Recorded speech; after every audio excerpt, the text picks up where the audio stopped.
Bonjour tout le monde et bienvenue à Balado Ludique, un podcast entièrement dédié aux jeux, plus particulièrement aux jeux de table et aux jeux de société. Aujourd'hui, saison 7, épisode 2. Nous sommes toujours au Stack Academy. Je suis Simon et je suis en compagnie de JF. Salut Simon, comment ça va? Oh, ça va bien toi? On est encore là ici. Wargame à fond la caisse, il y en a partout sur toutes les tables. Ça sent le Wargamer ici, en tout cas. Ça sent le Wargamer. Oui, messieurs, ça sent le Wargamer ici. En fait, c'est quand même un événement le fun, malgré tout. Ben oui, vraiment. On fait beaucoup de jokes là-dessus, là. On les taquine un peu, mais... Faut pas oublier que c'est le Stack Academy qui nous a littéralement introduit au monde des conventions de jeux et au hobby en général. Je me rappelle mon premier stack, j'avais pris congé le vendredi. Ça doit faire 6, 7, 8 ans peut-être. J'avais pris congé, on était arrivé tôt le matin, on avait joué toute la journée. C'était quand même le fun. Oui, absolument. Ça fait découvrir justement ces journées de gaming intenses où on a l'occasion de jouer à des gros jeux. Hein. Souvent, c'est cette occasion-là de découvrir des plus gros jeux, des jeux plus longs. C'est très propice à jouer à des wargames aussi, même si on ne s'est pas tenté tant que ça au plexiglas. Non, ça n'a pas donné qu'on ait à jouer sur un plexiglas avec des pinces à insectes, mais un jour, on aura la chance, j'imagine, d'explorer ce pan du hobby. Sinon, qu'est-ce qu'on a aujourd'hui, JF, de prévu au programme pour l'épisode? Aujourd'hui, on va rencontrer des auteurs. Des auteurs de jeux qui vont nous parler de leur création. Un auteur qui a un jeu édité et un autre qui est en cours d'édition ou du moins qui a avancé. Des histoires de Wargame, là. Absolument. C'est un épisode Wargame. On est là pour ça. On est là pour ça, parler de Wargame aujourd'hui. Donc, on va introduire un petit peu ces gens-là et... c'est ça. On va voir peut-être une nouvelle perspective, puis voir c'est quoi leur... comment ils créent des jeux, puis comment ils pensent ces jeux-là, ces auteurs-là. On s'entend que le Wargame est un petit peu différent de... Le game design de Wargame est un peu différent de ce qu'on connaît en jeu de société. Il y a peut-être un angle ou des approches différentes qu'ils utilisent. Donc, c'est ça qu'on va explorer aujourd'hui. Très cool. Avant qu'on se lance, Jeff, on est à notre deuxième épisode de la saison, donc on a plein de jeux d'accumuler dans notre réserve de jeux à discuter. Oui. Donc on peut peut-être se lancer dans un peu d'actualité ludique avant de commencer l'épisode. Je sais pas si tu voulais peut-être commencer avec un jeu que tu as joué pendant la pause.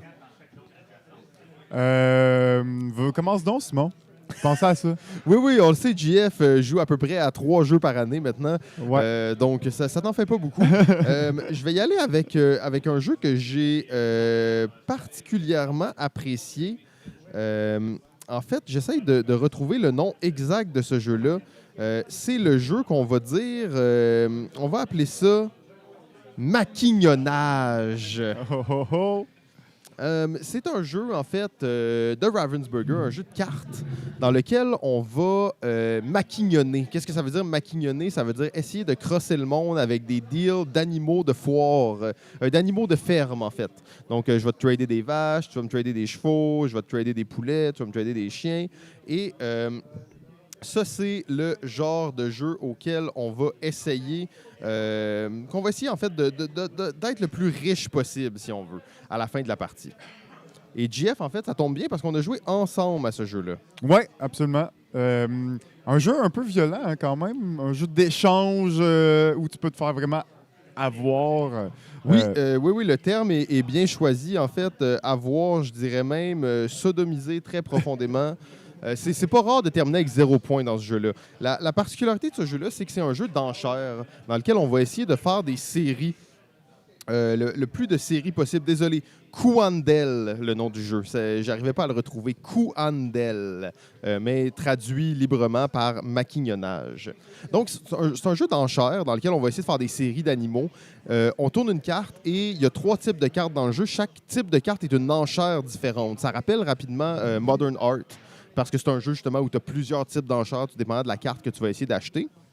Déjà là, très intéressant. La grosse particularité de ce jeu-là, c'est que, comme je vous dis, on doit faire des séries, mais à la fin de la partie, toutes les séries, absolument, doivent être complétées.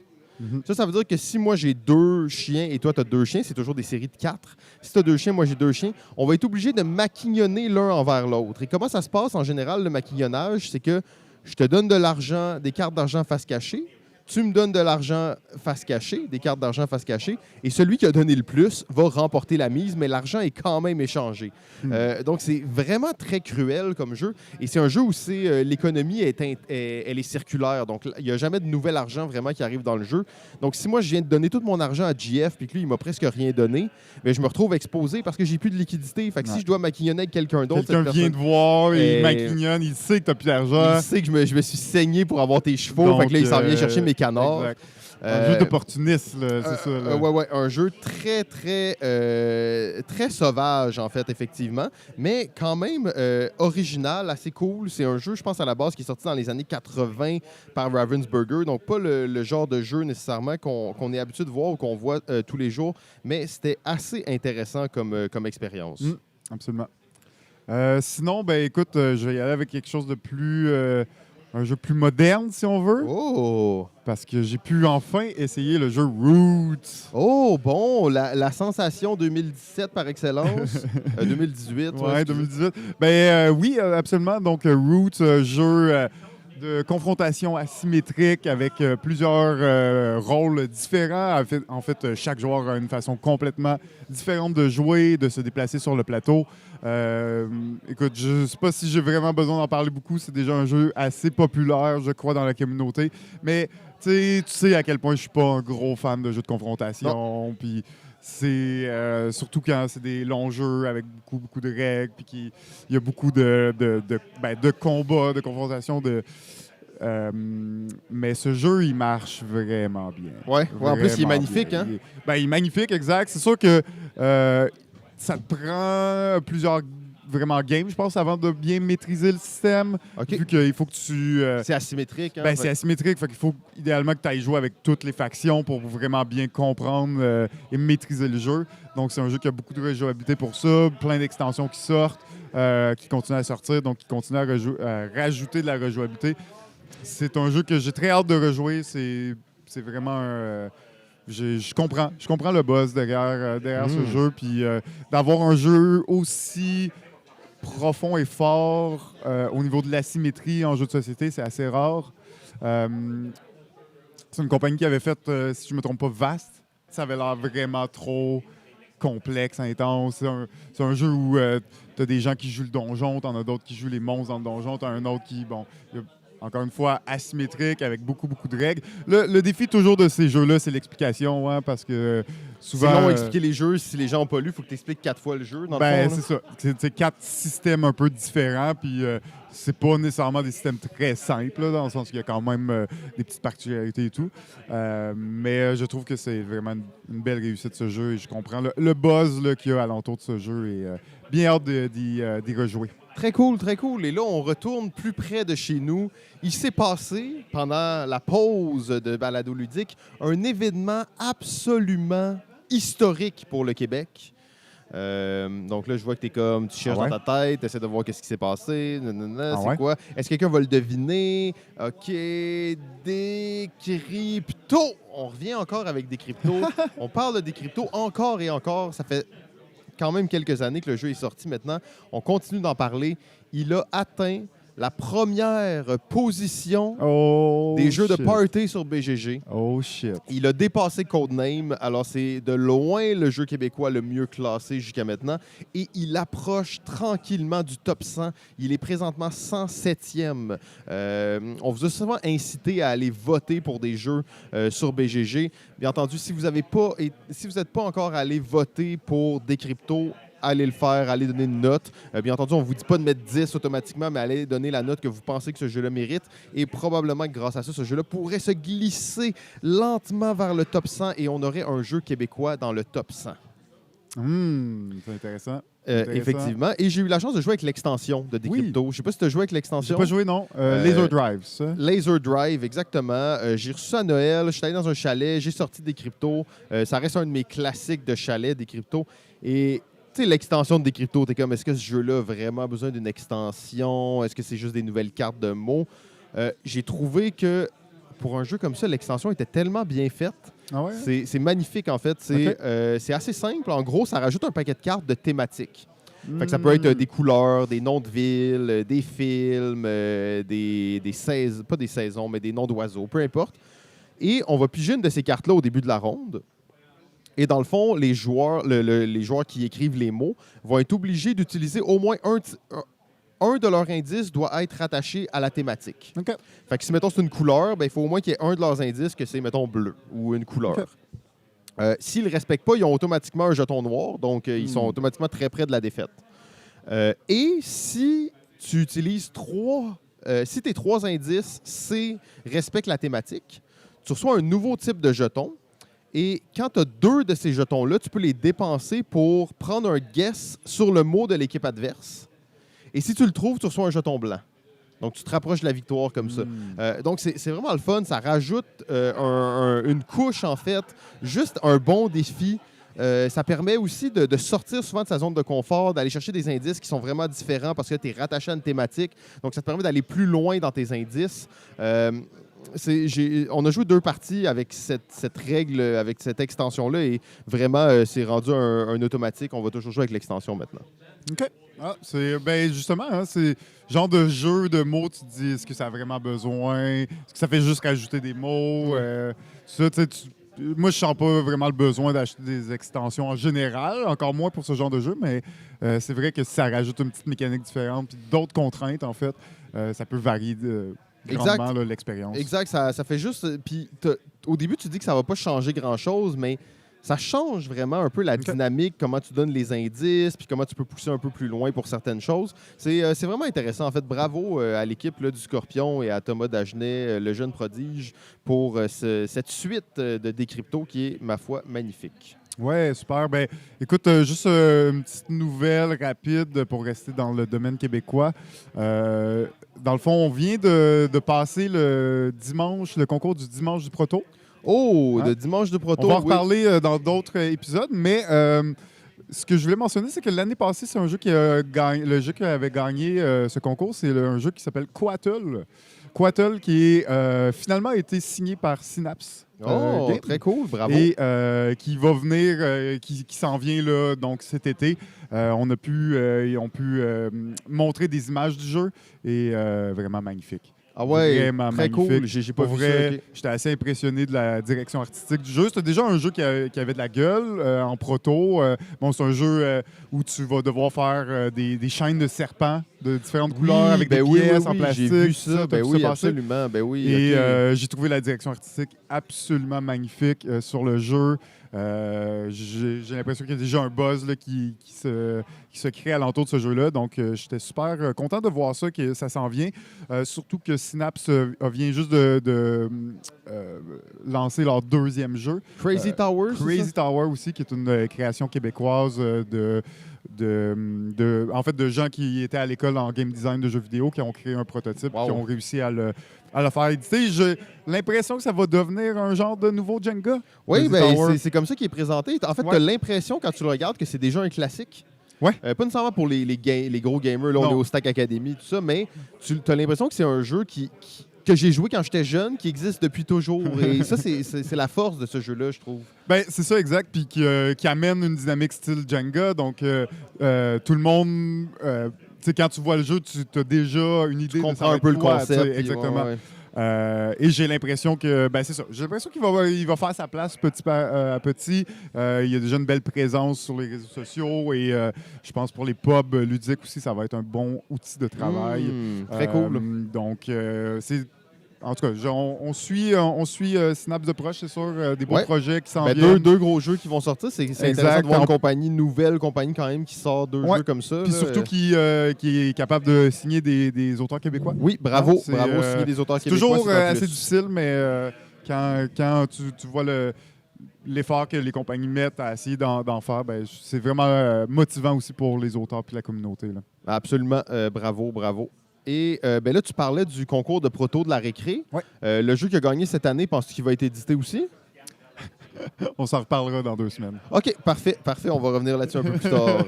OK, j'aimerais peut-être juste conclure ce segment actualité pour parler d'une chose qu'on ne fait pas souvent, mais c'est parler de nous. Ah. Et tu sais, je veux pas nous mettre trop sur la sellette, bien entendu. J'aimerais juste parler d'une activité qu'on a faite il y a pas longtemps. C'est le Game Jam hybride de Montréal Joue.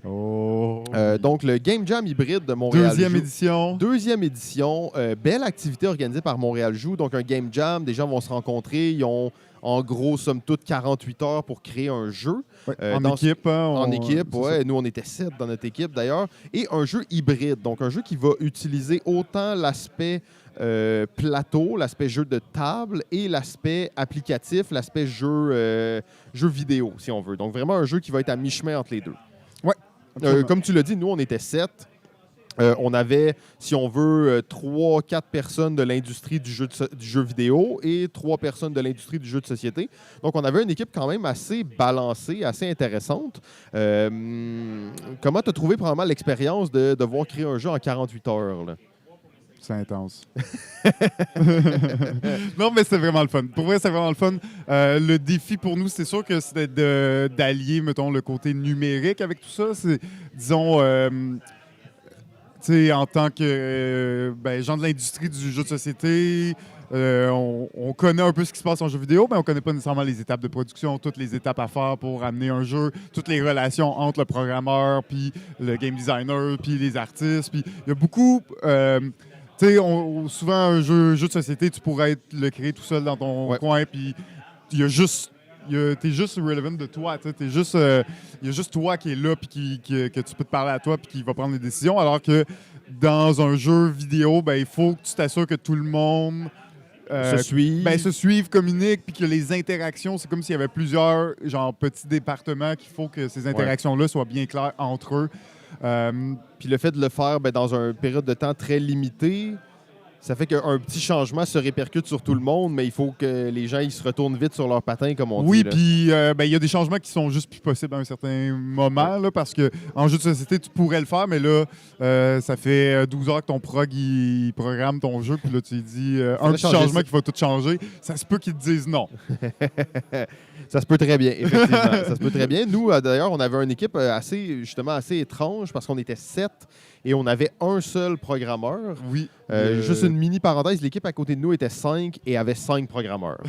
Donc, ça montre un peu les différences qu'il peut y avoir là, dans les équipes. Ça, c'était quand même un exercice intéressant aussi de voir comment si on veut, la composition de ton équipe pouvait tellement influencer le jeu que tu allais faire au final. Ben oui, absolument, parce qu'on avait aussi 2 personnes dans notre équipe assez expérimentées sur les jeux narratifs en jeux vidéo. Et ça l'a beaucoup influencé. Ça l'a forcément beaucoup influencé notre création, notre jeu. Donc, on s'est enligné justement sur un jeu assez narratif.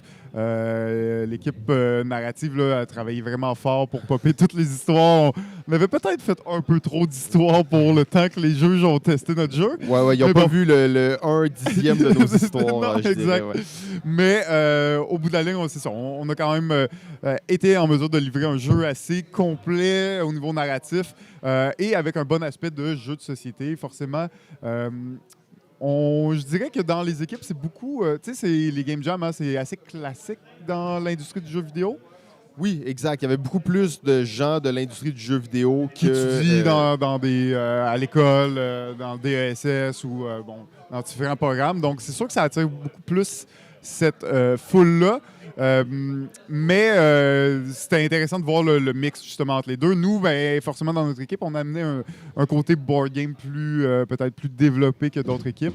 Puis ça l'a paru sur le plateau de jeu. On était capable, en 48 heures, de livrer quand même un proto qui avait de la gueule. Là, d'ailleurs, il était étonnamment assez sexy, notre proto. On a mis quelques photos sur Internet. Je ne sais pas si vous allez pouvoir trouver ça. Skidooman. Mais les gens qui ont été exposés au proto avaient automatiquement le goût de jouer. Et ça, c'est toujours bon signe quand tu as un proto, justement, parce que tu veux inciter les gens à s'asseoir à la table. Pour moi, ce qui reste vraiment de cette expérience-là, bien entendu, travailler en équipe dans un temps limité, ça amène plein de défis qui sont intéressants dans le cadre d'une espèce de compétition. C'est une compétition, mais les gens ne sont pas là nécessairement pour la victoire, là, sont là pour relever le défi. Mais l'aspect de jeu hybride, on dit, OK, les jeux hybrides, c'est le futur, ça s'en vient, les jeux hybrides, mais on se rend compte à quel point c'est difficile de faire un jeu qui est réellement hybride.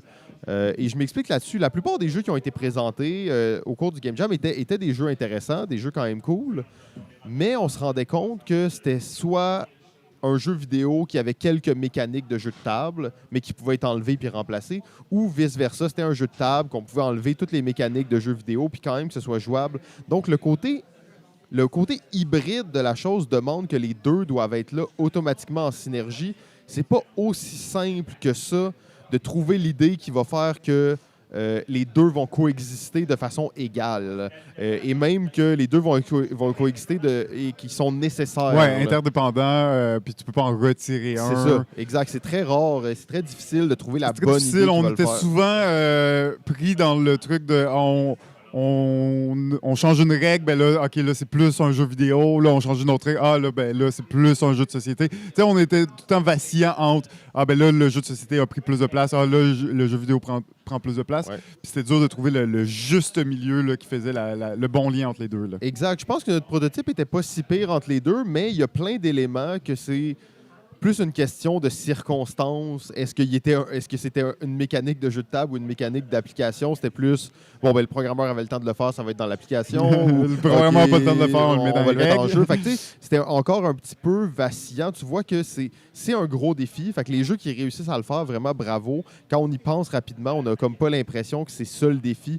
Mais comme tu dis, des fois, on travaillait 1 heure plus tard, on se rendait compte, ah, ben là, on n'a plus de jeu de table, c'est juste un jeu vidéo, ça ne sert plus à rien. Et on revenait. C'est en fait une des questions qui a animé le plus notre équipe au cours de la fin de semaine. Puis je trouve que c'est intéressant parce que c'est un défi qui est beaucoup plus grand qu'il en a l'air. Oui, il faut dire aussi qu'on était une équipe qui n'avait jamais vraiment travaillé ensemble. Hein? Oui. On a comme réuni un peu deux mondes, Oui, deux mondes exact. Ensemble.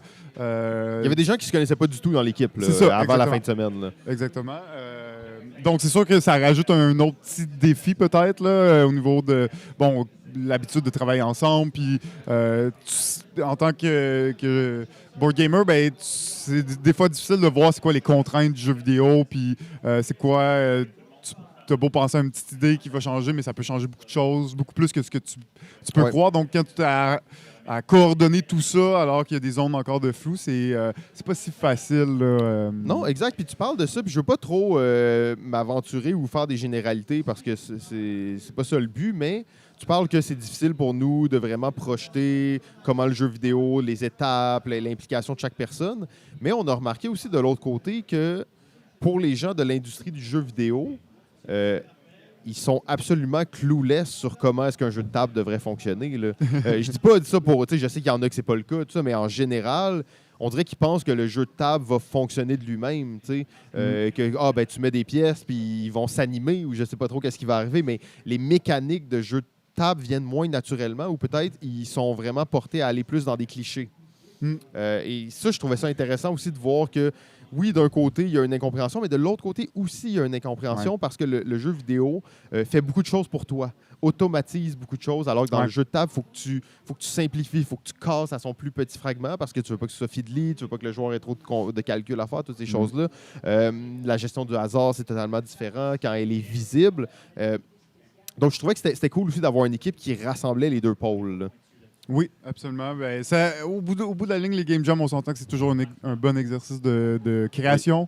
Oui. Là, c'est sûr que c'est spécifique un petit peu au jeu hybride, mais ça reste un domaine qui a tellement de possibilités encore. Ça reste un type de jeu qui a tellement de choses à explorer, qui va continuer. Ouais. Je pense qu'on va continuer à découvrir de nouvelles possibilités avec ces jeux hybrides-là.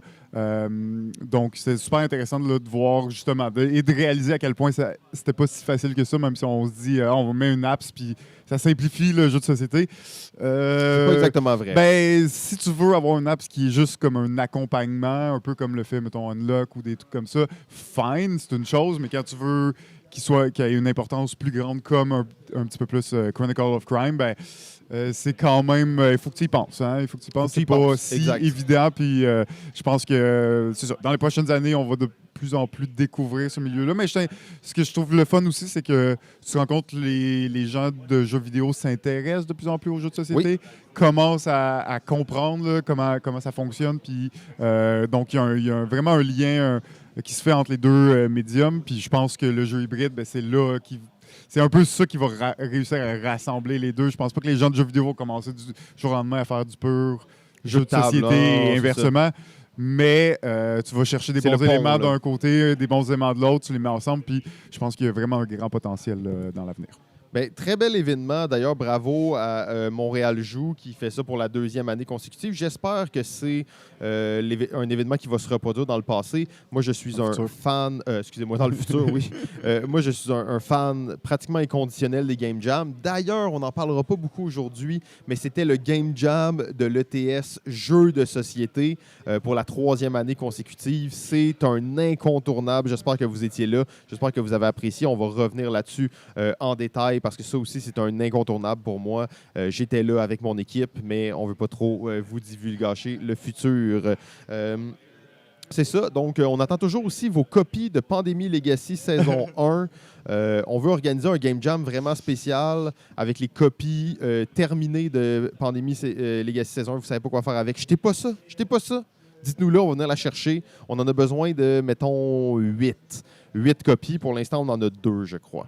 Donc, merci à ceux qui nous en ont envoyé. Je pense que Jeff, ça fait le petit tour. Dernier truc. Ah, ben oui. Ça paraît que c'est le début de la saison.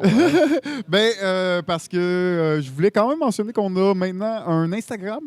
Hein? Oh, on se met aux réseaux sociaux. Ben oui, on est full in, comme on dit. Ouais, c'est ça, full in. Chillos, Master Funky. Donc, comme on va être beaucoup sur la route ou à des événements, je trouvais ça intéressant d'avoir un Instagram pour poster des photos de jeux qu'on parle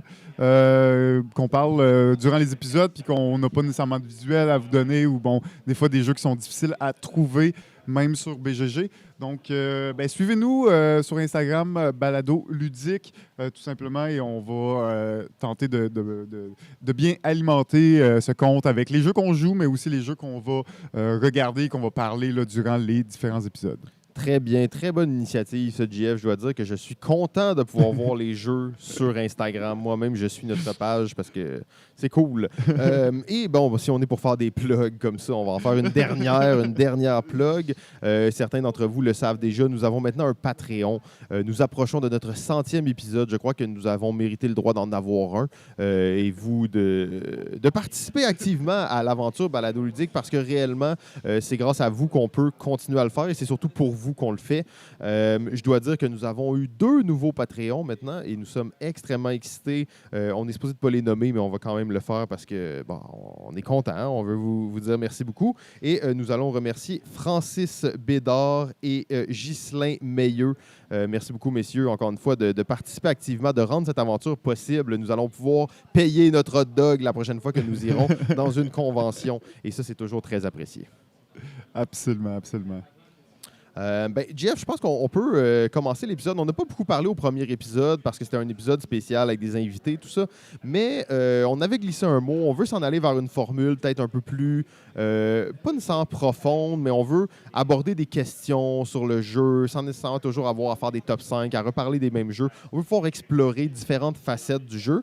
Et ça va nous amener à faire vraiment plein de chroniques. On avait déjà parlé de chroniques dans le passé. On avait les chroniques du chef, les moments mobiles. Pour un chef, peu importe l'étendue de son talent, le plaisir ne vient pas de cuisiner, mais bien de cuisiner. Je pense qu'aujourd'hui, tu avais préparé une chronique pour nous, c'est exact? C'est l'heure de la critique du chef, avec votre chef, JF. Je préparais un petit sujet. Est-ce que c'est une chronique? Je sais pas, mais au moins... Pas modeste. C'est un petit sujet à parler parce que...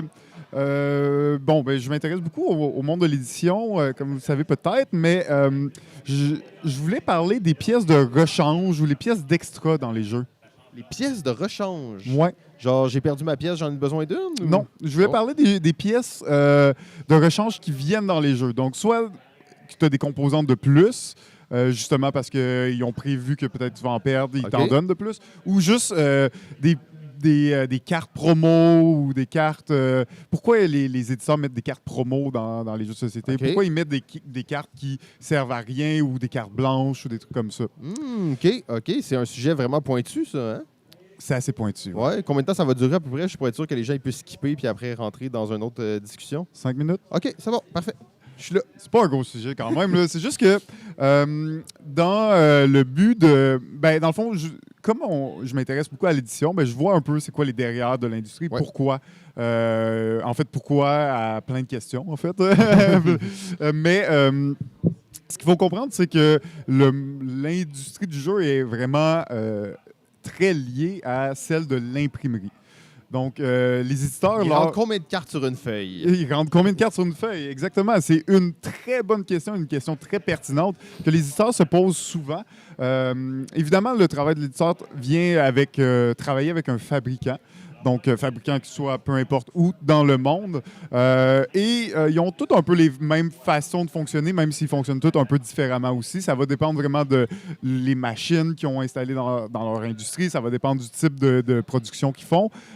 Si on regarde un petit peu les producteurs au Québec, à la base, il n'y en a pas beaucoup qui font du jeu de société spécifiquement parce que la demande n'était pas là avant. Mais aussi parce que les imprimeurs, en réalité, ce qu'ils font, c'est qu'ils impriment du papier. Là. Ils impriment des livres, ils impriment des journaux, ils impriment... C'est ça leur expertise. T'sais. Par contre, pour faire un jeu de société, commencer à plier des boîtes, à commencer en carton, commencer à faire des punchboards, à faire des inserts... Quand tu fais un punchboard, quand on ouvre un jeu et que vous voyez une planche de carton avec toutes les pièces dessus qu'on va unpunch, ça, c'est un moule qui a été fait spécifiquement pour le jeu. Donc, il y a eu des coûts liés à ça pour créer le moule, pour créer le fait pièces. Que ton imprimante est bien alignée, que tes jetons sont bien au centre de tes trucs et que quand tu le dépunches, ils ne se déchirent pas tout. Ça, c'est une expertise qu'on pense qui est acquise, mais elle n'est pas aussi simple qu'elle en a l'air. Exactement. Donc, tout ça est réfléchi autant du côté de l'éditeur que du fabricant. Au niveau du punchboard, en réalité, un des défis, c'est d'essayer de faire des punchboards qui ont toutes un peu qui ont toutes exactement la même forme. Ce que je veux dire, c'est que faire 2 planches où tu as des pièces complètement différentes, ça va te coûter plus cher que faire 2 planches où, pas nécessairement que tu as les mêmes pièces avec les mêmes couleurs d'imprimés, mais que tu as au moins toutes les mêmes formes. C'est des cercles aux mêmes places, c'est des carrés aux mêmes places. Exactement. Fait que si tu as, disons, 2 types de pièces, donc des carrés puis des cercles, au lieu de faire une planche de cercle puis une planche de carré, ce que tu vas faire, c'est que tu vas essayer de splitter en 2. Puis faire en sorte que tu as autant de pièces rondes sur une planche que l'autre. En fait, que tes 2 planches soient identiques. Parce que ça fait en sorte que tu as moins de ton imprimeur a moins de manipulation à faire pour faire tes planches. Et ça réduit grandement les coûts. Et ça, c'est à calculer, c'est super important. C'est toujours dans la réflexion de l'éditeur de réduire les coûts, on s'entend. Et oui, d'optimiser le travail. L'optimiser, puis plus tu économises sur ton coût de production, meilleur le prix tu peux le mettre à la fin et tu peux faire aussi de l'argent. Mais c'est ça qui arrive. C'est beaucoup lié aux contraintes de fabrication. Parce qu'on revient à la question initiale, là, qui est pourquoi est-ce que les jeux ont du matériel supplémentaire, des cartes blanches, des cartes promo. Donc, disons que tu fais tes 2 planches, puis là, tu te rends compte que tu as une pièce de trop. Ouais, il y a un jeton rond. Il y en a un jeton rond là, qui sert à rien. Tu n'en as pas besoin dans ton jeu. Mais tu vas quand même le faire couper. Tu vas quand même le faire produire. Tu vas quand même imprimer dessus, là, au final. Il va quand même être là. Il va être quand même au pire, tu ne vas rien mettre dessus, puis ça va être un jeton blanc. Puis, tu vas l'unpunch, mais ça va être un jeton blanc où il va y avoir rien. Parce que tu veux justement avoir des punches identiques. Donc, de là vient un peu, des fois, ce qu'on peut voir, justement, des pièces d'extra, des pièces qui servent à rien, tu unpunches des jetons blancs qui n'ont rien imprimé dessus. C'est pas pour rien, il y a une raison pour ça. Et c'est un peu le même principe avec les cartes, dans le sens où, dépendamment de la grosseur de tes cartes, tout ça, il y a plein de standards au niveau de ça, mais c'est des planches. Hein? Les cartes, c'est des grosses feuilles, des grosses planches de papier où ils impriment là-dessus. Puis ils en rentrent un certain nombre, verticalement, horizontalement. Exactement.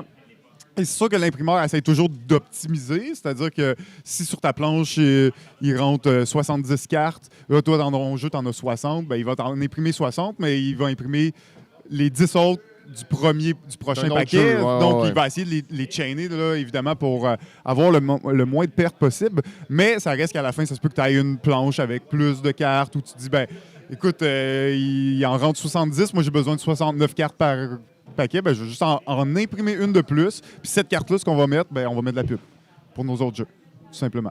Ou on va juste. C'est pour ça que des fois, on a des cartes de pub ou des choses comme ça. Exactement. On va jamais prévoir d'en mettre. On va juste le faire si on a la place. Si ça arrive. Donc, c'est ça. Je ne vais pas rentrer plus en détail sur ça, mais je voulais surtout mentionner le fait à quel point le travail de l'éditeur est lié à celui de l'imprimeur et à toutes les contraintes qu'un imprimeur peut avoir donc modèle un peu comment l'éditeur va travailler et les décisions qu'il va prendre par rapport à ça. Et là, tu parles de ça du côté technique, mais réellement, comment ça peut se traduire aussi, c'est que toi, tu arrives avec un jeu, tu arrives à un éditeur, l'éditeur l'aime bien, il teste le jeu, OK, ça roule, tout ça. Et là, on approche de la production et il va dire, OK, il y a 3 cartes de trop dans le jeu. Fait que là, il va falloir qu'on change le jeu. Le jeu va devoir se plier aux contraintes de production à certains moments. Si possible, là, évidemment. Oui, là, si possible. Il ne va pas nous faire détruire un bon jeu pour 3 cartes. Exact, Là, sauf mais que... si c'est possible, tu dis, si on enlevait 3 cartes, on pourrait faire un peu d'économie, ben c'est possible qu'il le fasse. Oui, et ça me revient aussi à la discussion qu'on avait souvent eue avec David Dupéret, éditeur, copropriétaire et propriétaire de Tiki Édition, qui, lui, d'ailleurs, est un spécialiste de l'optimisation, surtout pour les boîtes de jeux. Ouais. Arrive souvent avec des idées assez ingénieuses pour imprimer des boîtes de jeux. Donc, il y a plein de défis, justement, en tant qu'imprimeur qui viennent avec ça. J'ai beaucoup aimé ça, Jeff, mais ça m'a donné pas deux. Là, ça fait plus que 5 minutes, là. Oui, c'est pour ça, j'accélère. Non, je vais pas en parler maintenant, mais je vais dire qu'on va en parler une autre fois. OK. Et je pensais que tu allais nous parler de pièces custom. OK. Donc, les gens qui font du 3D printer pour leurs jeux puis tout ça. Donc, ça, c'est déjà intéressant. Sinon, on peut parler de print and play ou même de préparation de jeux pour... de préparation d'impression pour les prototypes. Donc, comment est-ce que tu veux préparer tes fichiers pour imprimer un prototype ou un print and play le plus optimal possible? Et ça, je pense que ça peut être 2 sujets très intéressants pour le futur. Mais, Jeff, j'ai bien aimé cette chronique du chef. Ça fait plaisir. Ça fait plaisir. Parfait. Donc, là, je pense qu'on va aller rencontrer notre premier invité. OK. On y va. Oh, et là, nous sommes toujours, bien entendu, au Stack Academy et nous sommes en compagnie de Monsieur Nicolas Cusson. Oui, c'est moi, ça. Bonjour, Nicolas. Oui, bonjour. Ça va bien? Oui, ça va bien, toi? Ben oui, très bien, très bien. Jeff, je suis désolé. Yes. Je sais que tu avais dit explicitement que tu ne voulais plus jamais interviewer d'auteurs qui n'ont pas publié de jeu. Mais là, bon, on fait avec ce qu'on a aujourd'hui. C'est quoi cette chose? On fait comment ça? C'est auto-stack. Marc, il nous refile un peu qu'est-ce qu'il peut. Là. C'est ça, il n'y avait personne d'autre que moi qui était venu cette journée-là parce que les vrais designers sont occupés.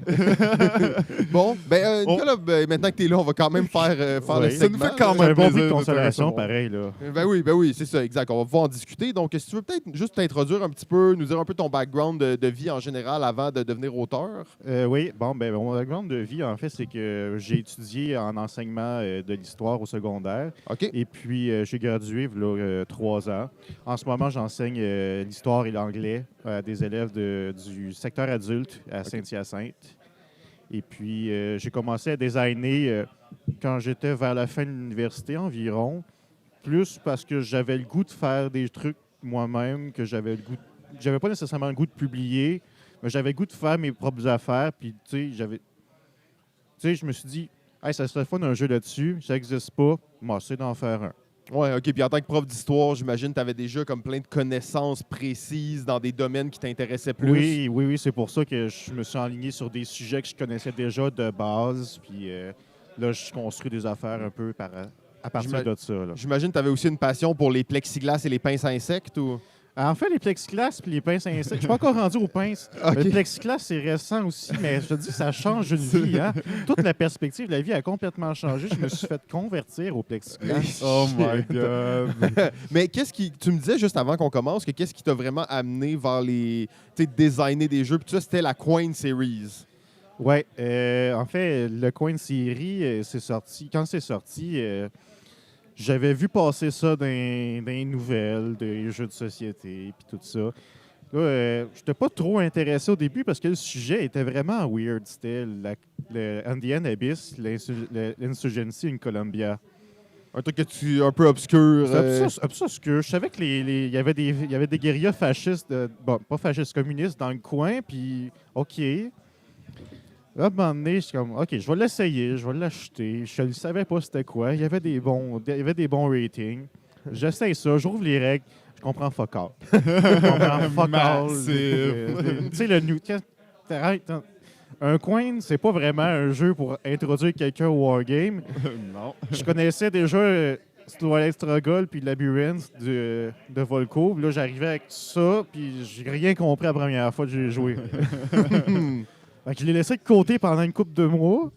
Là, à un moment donné, j'ai dit, je vais l'essayer pour vrai. Là. Je suis pas con, je vais être capable. Je suis quand même prof. Là. Fait que je joue, puis c'est le fun, puis tout ça. Puis là, je me dis, hey, c'est un bon système qui pourrait s'appliquer pour toutes sortes d'affaires. Puis là, à ce moment-là, il y en avait d'autres dans la série qui avaient commencé à sortir. Puis là, c'est sûr qu'il y avait un gros potentiel de série. Puis devenu comme c'est devenu chez GMZ, rendu au niveau 14 de volume de sortie.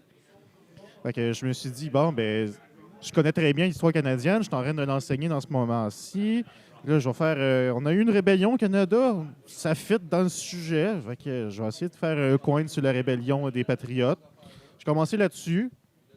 Là, ça s'est à fur et à mesure que je travaillais là-dessus, j'affinais mes connaissances aussi, veux pas. Là, je veux pas dire que j'étais là dans le temps. Là. Ben, peut-être juste avant qu'on aille trop dans le détail de tes propres jeux, parce que nous, on n'est pas un podcast de Wargamer. Là. Fait que quand on parle de la Coin Series, ça a l'air vraiment clair pour tout le monde. Mais qu'est-ce qui caractérise, mettons, la Coin Series? Qu'est-ce qui fait que c'est une série unique en soi? Là?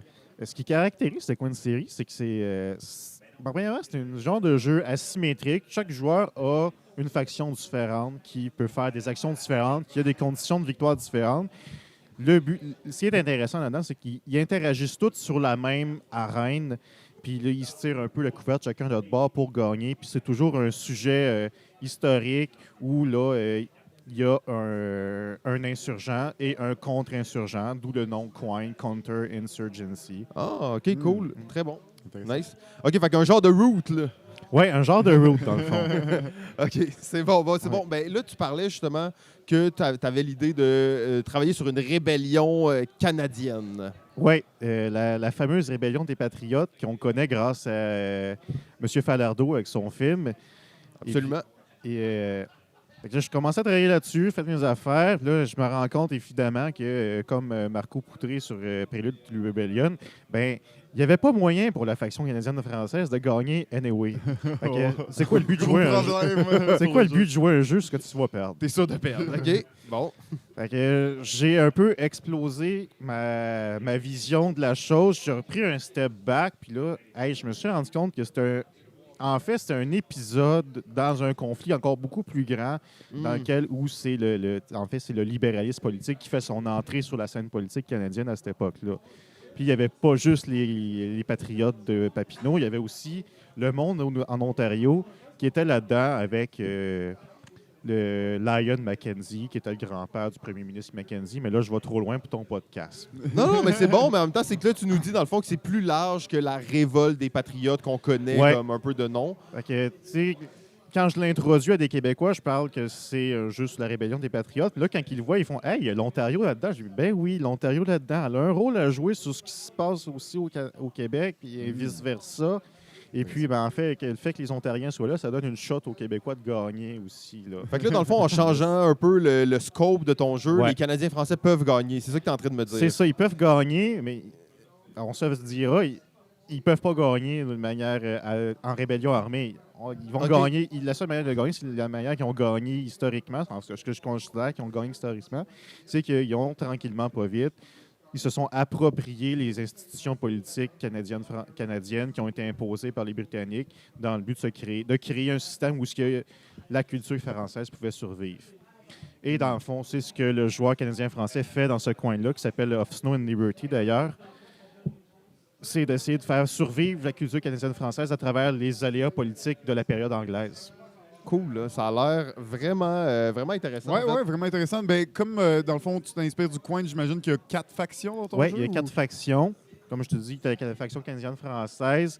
Tu as les réformistes anglais qui sont plus concentrés en Ontario. Tu as les fameux Tories qui veulent rien savoir puis juste faire de l'argent. Puis le gouverneur, qui, lui, sa tâche, c'est d'essayer de garder ça calme au Canada puis de faire de son mieux pour que ça reste calme, mais il faut que les Canadiens français se ferment leur gueule, puis statu quo, gang, statu quo. Mais d'ailleurs, j'ai cru comprendre que le gouverneur était un rôle assez spécial dans ton jeu. Oui, c'est la faction contre-insurrectionnelle, mais c'est pas... Son but, c'est pas d'éteindre la rébellion, c'est d'empêcher qu'elle arrive. Puis là, il faut il va laisser faire les acteurs politiques parce que lui, il est au-dessus de ça. Il est au pouvoir. C'est lui qui décide pareil. Il a le dernier mot de tout. Il va donner des nananes à une faction qui fait son affaire pour le moment. Puis là, non, je t'aime plus, toi. Je vais donner des nananes à l'autre. Ça a l'air. Ça crée des interactions entre les joueurs. Oui, parce qu'en fait, le gouverneur est un allié potentiel pour tout le monde. Cool. C'est quand même lui qui a le gros du bout du bâton. C'est lui qui a toutes les ressources. Si t'es pas ami avec le gouverneur, ben t'es dans le schnout. Et là, on parle de ce jeu-là. Tu disais au début que tu te lançais un peu.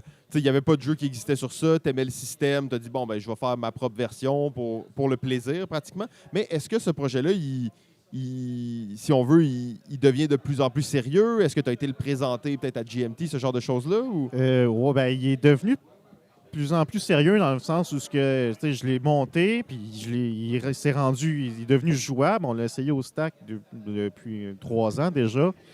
Et puis, Morgane Gouillon-Retty, qui était le designer de Pendragon, l'avait vu, s'était intéressé à ça. Et puis, elle m'a proposé de m'aider là-dedans, puis de se servir de son statut de designer publié pour me plugger chez GMT. Ça a fonctionné au final. J'ai eu ma plug chez GMT. J'ai travaillé avec un développeur, Jason Carr, qui a publié Gandhi dernièrement avec Scott Mansfield. Ben, Jason était vraiment dans le jeu, puis tout ça. On le développait. Le but, c'était qu'il y ait de quoi de vraiment le plus proche possible d'un produit fini avant de le présenter à Gene Billingsley.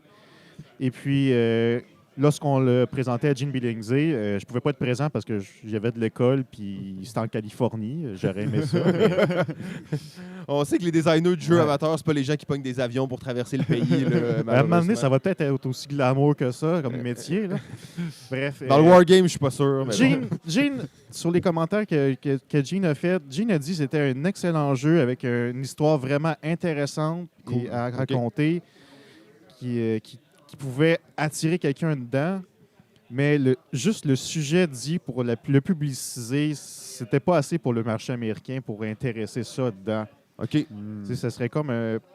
en fait, pour l'acheteur et lambda américain, ça aurait été prendre une chance qui aurait été un bon guess, mais il voulait pas miser sur prendre une chance pour faire de l'argent.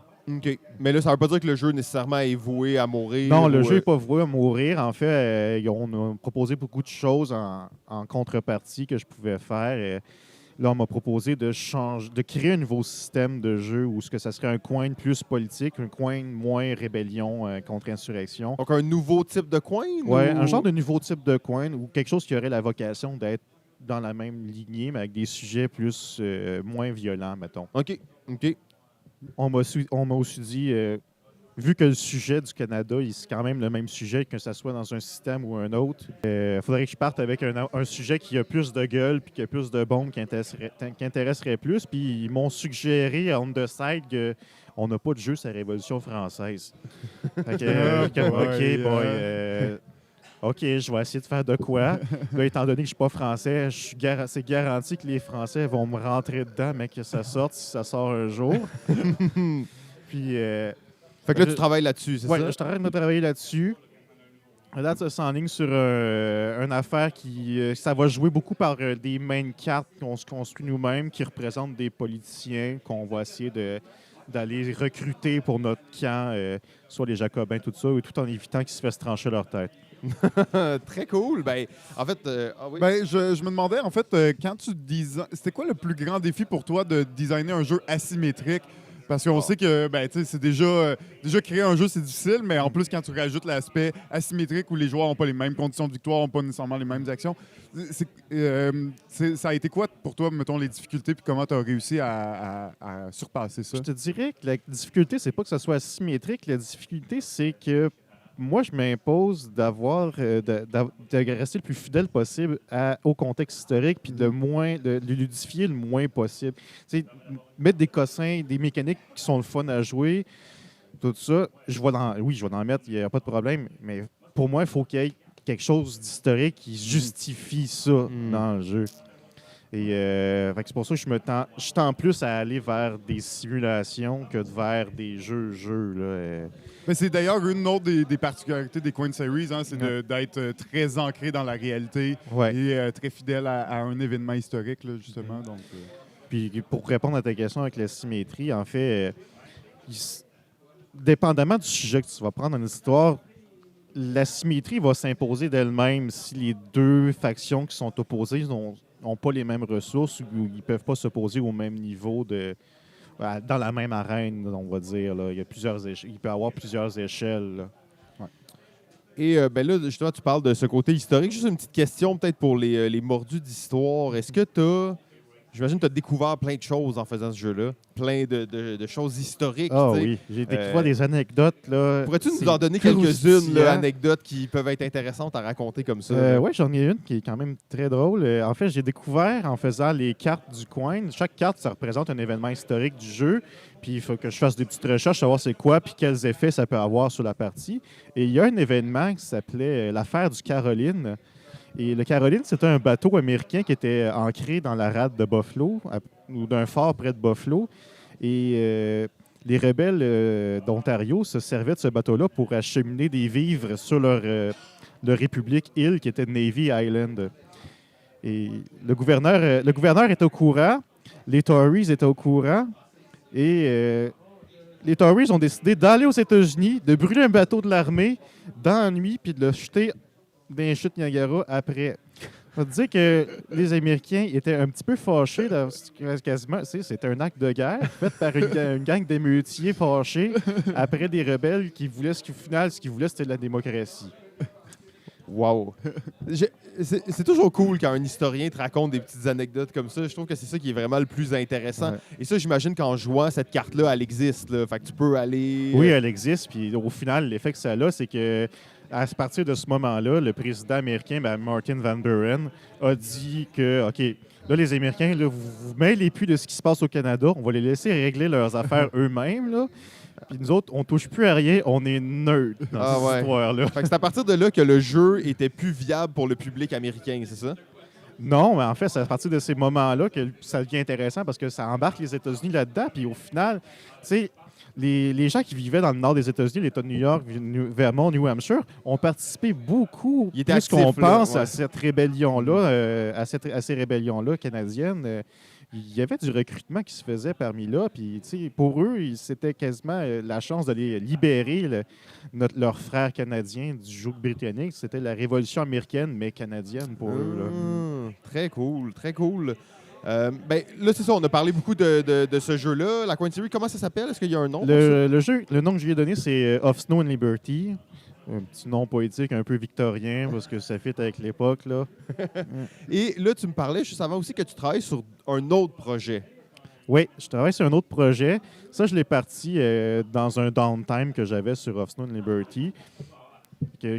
Downtime dans le sens où j'attendais des réponses de monde. Mais je voulais quand même continuer de designer des affaires. Puis je me suis dit, hey, je veux designer un jeu sur le référendum de 95 puis 80. Oh, bon sujet. Là, tu nous parles. Hein? Oh oui, oh oui. Et puis, ça arrive dessus. Là, j'arrive, je fais mes affaires. D'ailleurs, parenthèse, ça m'étonne qu'il n'y ait pas de jeu vraiment là-dessus. C'est pas assez américain. Non, mais c'est fou. Au Québec, là, c'est ça. Avec l'apparition de plein de nouveaux designers plus jeunes, avec une nouvelle vision, on va en voir de plus en plus. Mais je te laisse continuer. Mais j'étais juste étonné de voir que c'était comme une des premières fois qu'il y avait un jeu réellement qui se faisait là-dessus. Là. J'étais aussi étonné que toi, parce qu'il y en avait un qui a été publié dans les années 80, mais en fait, c'était un jeu de questions avec un quiz. Ouais, ça m'étonne pas. Classique. Un classique années 80 avec du carton cheap. Mais bref, bon, je commence à designer ça. Je m'essaie de me coller le plus possible à ce qui se passe historiquement avec les mécaniques, comment ça fonctionne, aller faire une élection des années 95. Et puis là, je me rends compte que je ne peux pas avancer tant que je n'ai pas un système électoral solide. Oui. Et puis là, c'est à ce moment-là aussi que j'éclate ma vision de la chose. Il se dit, je vais faire un système de jeu qui est capable de simuler une élection au Québec. Au Québec. Ah ouais, OK, ça c'est encore plus intéressant. Donc là, c'est rendu un jeu qu'on peut faire. Ce jeu-là, ça s'appelle Sortir le vote. Et puis, on est capable de faire une élection, que ce soit une élection fantaisiste, où qu'on invente des paramètres, ou qu'on prenne un scénario d'une élection qui s'est vraiment réellement passée. On n'est pas obligé de faire le référendum de 95, on pourrait faire l'élection, la dernière élection qui vient de passer, on pourrait la rejouer. Faire l'élection de 2016 avec la CAQ. En fait, c'est un scénario de vague électorale en tant que tel. Et puis, ça se joue à 4. Il y a des scénarios comme celui des référendums qui peuvent se jouer à 2. Il y a d'autres scénarios mettons, l'élection de Jean Charest en 2003, ça se joue à 3. J'ai pris les 6 plus grands partis au Québec. Puis, étant donné que des fois, il y a des groupes de jeux qui veulent avoir plusieurs personnes, allez-y, essayez-le. Vous allez voir qu'est-ce que ça donnerait s'il y aurait 6 partis qui auraient des shots à gouverner. Ben, ça donne que c'est toujours des gouvernements minoritaires. OK, fait que c'est un genre d'outil, c'est vraiment comme tu dis, totem la simulation. Un outil de simulation, puis ça, c'est un peu une déformation professionnelle en enseignement. Je veux pas arriver, puis tu sais... Pour moi, un jeu historique, un wargame, c'est une occasion d'apprendre l'histoire. Il faut que ça ressemble à la vraie histoire pour qu'on l'apprenne, l'histoire qui est là. Ça se résume pas à tirer des dés puis j'ai pogné 6, fait que j'ai gagné. Oui, c'est un bon point. C'est un très bon point. Et ce jeu-là, est-ce que tu l'as testé de façon assez exhaustive? Je l'ai testé de manière exhaustive depuis déjà 2 ans. Ça se joue, ma mère a compris les règles, fait que c'est capable. Ça se joue un grand public. C'est le bon test. C'est le bon test. C'est vraiment des projets intéressants. J'espère que c'est des projets qui vont voir le jour. Pour celui-là, je suis encore à la recherche d'un développeur. Fait que là, je fais un petit peu de publicité. Là. OK, oui, c'est bon. On connaît peut-être des développeurs qui seraient intéressés de travailler là-dessus. On va te revenir là-dessus éventuellement. Là, je sais qu'on dit à nos invités d'amener un sujet qu'on peut discuter, mais avant tout, j'aurais une dernière question pour toi parce que tu as ouvert la porte juste dans ta dernière intervention. Tu parlais pour étudier l'histoire, pour l'apprendre, ça prend des jeux qui sont des simulations, pas juste des jeux de hasard, si on veut. Donc, pour toi, le jeu est un outil d'apprentissage à un certain point. Là. Oui, ça peut être un outil d'apprentissage pour apprendre le sujet, mais c'est aussi un excellent outil d'apprentissage à juste simplement socialiser. Puis là, tous les jeux peuvent aller là-dessus. Avec mes élèves aux adultes, on a une période à la fin de la semaine, la dernière période du vendredi, où on joue à des jeux de société. Puis c'est à une époque où on est tous scotchés sur notre cellulaire. C'est un moment où personne ne le regarde, son cellulaire, ils sont concentrés sur le jeu, ils interagissent physiquement avec les autres, puis c'est un moment de socialisation tellement important à cette heure. C'est une belle expérience réelle, justement, de comment le jeu peut mettre les gens ensemble. J'aime ça entendre un prof qui parle de ça. C'est un sujet qu'on aime beaucoup ici, l'éducation, le jeu, l'apprentissage par le jeu, comment le jeu peut faire sortir les gens des écrans, justement. Donc, c'est vraiment cool. Jeff, t'avais-tu une dernière question avant qu'on passe au sujet du jour? Ou... Non, je pense qu'on peut y aller. On peut y aller directement. En fait, Nicolas, on va te laisser nous introduire ta question du jour. Je vais te dire que la question, je l'ai improvisée un peu à la dernière minute. C'était pas clair quand je te l'avais demandé. J'ai pensé un peu, puis tu sais, avec mon expérience avec Osno et Liberty, puis tout ça, la principale critique qu'on m'avait faite, c'était « Pourquoi tu sors tout le temps des sujets bizarres que personne ne s'intéresse? » Là, je vais te dire, le dernier sujet le plus bizarre que j'ai fait en design, qui est sur le coin de ma table, mais je touche pas vraiment, j'avais designé quelque chose sur la grève étudiante de 2012. Là, tu parles de niche, puis même que du monde qui vont l'acheter juste pour le brûler. Là. Mais en fait, là, ça amène 2 questions, probablement. Les thématiques bizarres. Pourquoi il y a des gens qui designent sur des thématiques bizarres? Qu'est-ce qui fait que ça existe? Mais toi, tu amènes un sujet pour moi qui est encore plus profond. C'est tu fais des jeux qui sont pas sur des thématiques bizarres. C'est juste qu'on s'entend que ça vise pas le marché américain ou le marché français. Ça vise le marché québécois. Ouais. Qui est peut-être un petit marché, mais ça parle de notre histoire, de notre culture. Ouais. Et pour moi, c'est pas des thèmes bizarres. C'est des thèmes peut-être que on n'a pas nécessairement le marché pour supporter ces thèmes-là, mais quand tu me parles d'un jeu sur la grève étudiante, je suis comme « Wow, je veux voir ça, je veux jouer à ça, je veux voir comment ça s'est passé. » Surtout venant d'une perspective de simulation, tu veux pouvoir réessayer des choses, réécrire notre propre histoire et la redécouvrir. Parce que l'éducation, l'apprentissage par le jeu, ça a une valeur très grande pour moi. Là. Oui, bien, effectivement. Là, En fait, la question que je me pose, c'est on a-tu besoin de tout le temps ressasser les mêmes thèmes? On a-tu besoin de toujours avoir un 20e jeu sur la Deuxième Guerre mondiale? On a-tu besoin d'un film sur la Deuxième Guerre mondiale? Ça va dans la partie... on peut s'intéresser à d'autres choses en histoire, on peut s'intéresser à d'autres sujets qui vont nous ouvrir les yeux. Puis aussi, comme tu l'as super bien mentionné, c'est nos histoires, ça. J'ai des frissons. Le jeu en tant que tel, pour le designer, c'est comme une œuvre d'art. Puis ça raconte notre affaire, c'est culturel. Le jeu peut être une expression de notre culture. Et puis, en fait, il faut juste qu'on ait assez de personnes derrière nous pour supporter cette culture-là, pour qu'elle puisse fleurir. Là. Ouais, ben c'est vraiment cool. En fait, j'ai réellement des frissons en fait en parlant de ça, comme mes bras en témoignent. Ouais, je vois ça. Là. Ouais, ça, non, mais je suis vraiment excité. Ça reste toujours à la fin de la journée, c'est une question un peu de cash, tu sais. Ouais. C'est là, t'es comme, OK, faut que je vende mes jeux, faut que je fasse du cash. Après, est-ce qu'on pourrait imaginer un monde dans lequel des gens investissent du temps dans des jeux qui ne sont pas là pour faire du cash? Je sais pas si c'est un peu idyllique comme idée. Je vais te dire que la majorité des designers, si tu en parles avec Carl Paradis, il va te le dire, on fait pas ça pour le cash pantoute, on est payé pour des pinottes. Ouais, pour le temps qu'on met dedans, au final, on est payé pour des pinottes. Mais la vraie reconnaissance là-dedans, c'est de l'avoir fait puis d'avoir réussi à publier quelque chose puis que les gens le connaissent puis qu'on a donné du...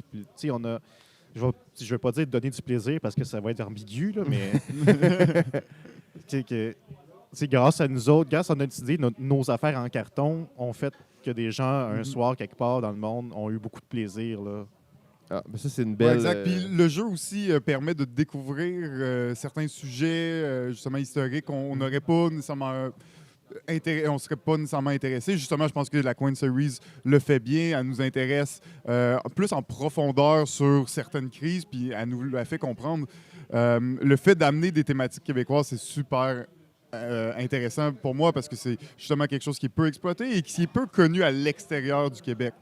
Le problème, c'est comment tu fais pour justement convaincre des gens qu'il y a un potentiel commercial derrière un jeu qui est derrière des sujets qui sont très locaux. En même temps, tu fais un bon jeu. Il faut que ce soit un bon jeu, oui, clairement. Mais en même temps, on peut voir qu'il y a plein de thématiques bizarres puis qui marchent quand même, des thématiques même qui sont pas nécessairement ancrées dans la réalité ou dans l'histoire.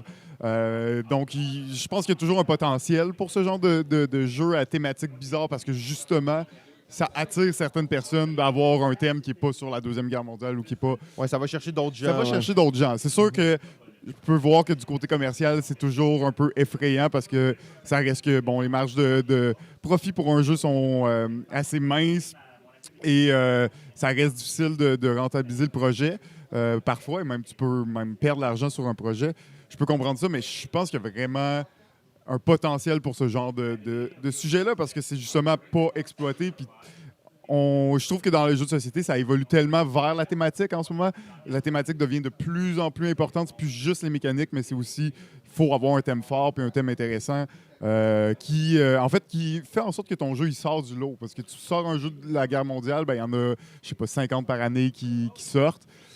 T'en sors un sur le référendum, ben il n'y en a pas. Il n'en existe pas d'autres. Il n'y a pas de compétition. Il n'y a pas vraiment de compétition à ce niveau-là. Fait je pense qu'il faut prendre aussi le risque un peu à ce niveau-là, mais c'est souvent pas entre les mains de l'auteur. Non, l'auteur, il est prêt à prendre ces risques-là. Après ouais, ça, l'éditeur, il va le regarder puis il va dire « Ah, ton jeu, il est cool, mais si on le mettait sur la Deuxième Guerre mondiale, il me semble que ça serait mieux. ouais, c'est ça. Ben oui, on va faire un référendum, mais dans la Deuxième Guerre mondiale.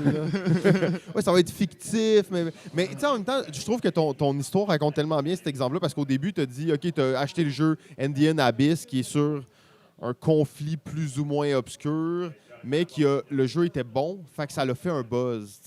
Donc, je pense que l'idée, c'est, si on revient à l'idée un peu de continuer à raconter notre histoire et tout ça, c'est en faisant les meilleurs jeux possibles que ces jeux-là vont se retrouver peut-être sur les tablettes dans d'autres pays, puis que les gens vont découvrir l'histoire en même temps du Québec. Mais au final, si le jeu il est bon, là, les gens ils vont jouer, peu importe c'est quoi l'histoire. Je suis très d'accord avec ça. En fait, c'est un peu le fardeau des designers de jeux bizarres. Il faut qu'on soit bon pour être... Ouais, tu peux pas juste être average, là, parce que t'as pas le choix de ton thème. Tu peux être average avec Deuxième Guerre mondiale, il n'y a pas de problème, tu vas faire des millions pareils. Mais si tu veux en faire un vraiment obscur, il faut que ça soit bon, puis il faut que ça attire. Là. Cool. Je pense que. Est-ce qu'il y avait quelqu'un qui avait quelque chose à rajouter sur ce sujet-là? Je pense que ça fait pas mal le tour, du moins pour une première rencontre. Nicolas, probablement, merci beaucoup d'être venu à notre micro. Mais ça me fait plaisir. J'étais pas sûr au début parce que j'ai rien en arrière de la cravate encore. J'ai juste des belles idées. Ouais, en même temps, c'est des idées qui ont vraiment été intéressantes à discuter. Puis on a vu un peu tes protos tantôt. Tout ça, ça a l'air vraiment très cool. C'est sûr qu'on va. Maintenant, tu es sur notre radar. On va garder un œil sur toi. On va suivre ton développement. Quand tu as des nouveaux jeux, des nouvelles choses, n'hésite pas à nous écrire. On va en parler. Ça va nous faire plaisir. Ouais, je partage toujours ça sur la communauté du Stack Academy Montréal. Pour moi, c'est une belle gang qui est bonne pour venir tester ces jeux-là. C'est une belle gang juste pour jouer, là, à partager ce hobby-là des wargames qui est encore assez de niche, mais de plus en plus de monde viennent là-dedans, puis ça fait plaisir à voir. Là. C'est rare que vous allez entendre des propos comme ça à notre podcast, que le Stack Academy est une belle communauté accueillante.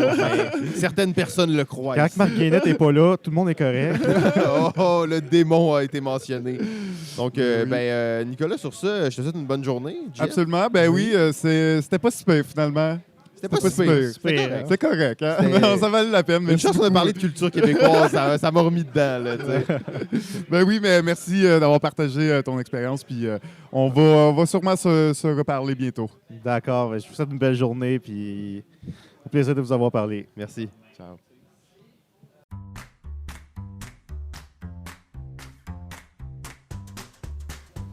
Alors, nous sommes de retour après une petite pause bien méritée. Ouais, pour vous, ça n'a pas été une pause, bien entendu, parce que ça a fait pang puis on est revenu. Mais, oui, c'est vrai. Hein, je pense pas à ça. Non, nous, on est allés manger. On a fait plein d'affaires. Alors, deuxième invité. Ouh!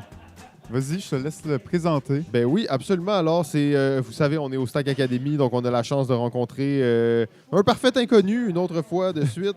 Il s'agit bien entendu de Marco Poutré, auteur de Prelude to Rebellion, développeur d'une série avec un nom obscur de Compass Game. Bonjour Marco. Salut. Désolé, on voulait pas t'insulter toi, on voulait insulter Marc par l'intermédiaire. En parlant d'inconnus. Oui, c'est ça, exactement. Non, on est vraiment excités de rencontrer des designers de Wargame aujourd'hui. C'est pas quelque chose qu'on connaît tant que ça, mais c'est quelque chose qui nous intéresse beaucoup. Donc, toi, tu es l'auteur d'un jeu qui s'appelle Prelude to Rebellion. Exact. Peut-être juste commencer en nous disant comment est-ce que tu as plongé dans le développement de ce jeu-là, puis un peu les étapes là, qui t'ont amené à éditer un jeu. OK. Ça a commencé, en fait, suite à une game d'un autre wargame qui s'appelle 1989. Un jeu, en fait, sur la chute du communisme, si on veut. Un jeu de cartes à deux que je jouais avec un de mes chums. OK. Tu étais quand même un joueur déjà, un bon joueur? Oui, d'aplomb depuis nombre d'années. Puis comme tous les joueurs, on rêve ou on aspire à designer un jeu un jour, mais c'est rare que ça débloque ou c'est rare que ça décloche. Puis, comme d'habitude, un genre de post-game discussion que tu as avec la personne après, puis de dire « Hey, tu sais, il me semble que... » On pourrait en faire aussi un jeu comme ça, puis là, ça commence. Puis là, tu sais, c'est toujours après ça de dire ouais, mais tu sais, qu'est-ce qui n'a pas déjà été fait? Ouais, puis là, exact. après ça, c'est un gros inhibiteur, je trouve, à la créativité, tout ce qui existe déjà. Parce que personne n'a le goût d'être pointé du doigt comme étant un copieur, tu sais. Puis nécessairement, si tu t'en vas dans des thématiques qui ont déjà été regardées, c'est facile de tomber dans des patterns. Quelqu'un après ça va dire tu sais, il a fait pareil comme tel autre. Il a pris telle mécanique de tel autre jeu, il a pris telle affaire. C'est un peu tel autre jeu, mais moins bon. Ouais, exactement. Ouais, ça, c'est le scénario. C'est le pire scénario, mais ouais. Fait que.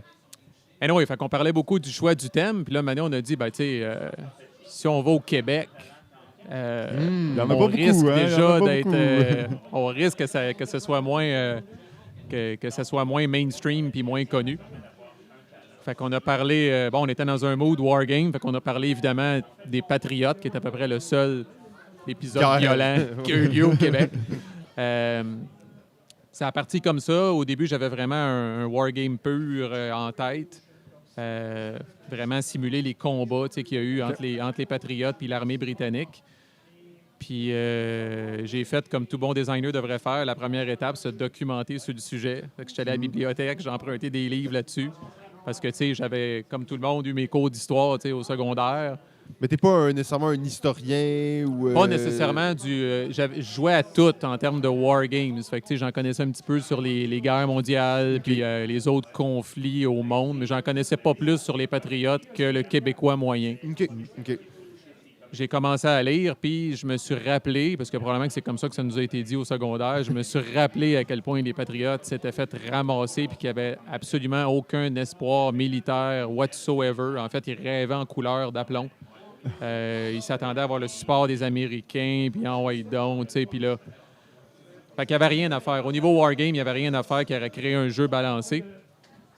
Mais à l'intérieur d'un des livres que j'avais emprunté à la bibliothèque, à un moment donné, j'ai vu une map du Bas-Canada avec le nombre d'événements qu'il y a eu, de pétitions, de rencontres, de plus politiques en préparation, justement, dans les années qui ont précédé les rébellions. OK. C'est quand j'ai vu cette map-là que j'ai carrément vu la map de mon jeu apparaître. Là, il y a quelque chose. Là. Puis j'ai dit, OK, on va focusser, justement, on va en faire un jeu un petit peu plus politique sur les années qui ont mené... Fait que de là, j'imagine Prelude to Rebellion. Là. Exact. OK. Fait qu'en fait, ce que j'aime bien dire, c'est que le jeu se termine quand les combats commencent. OK.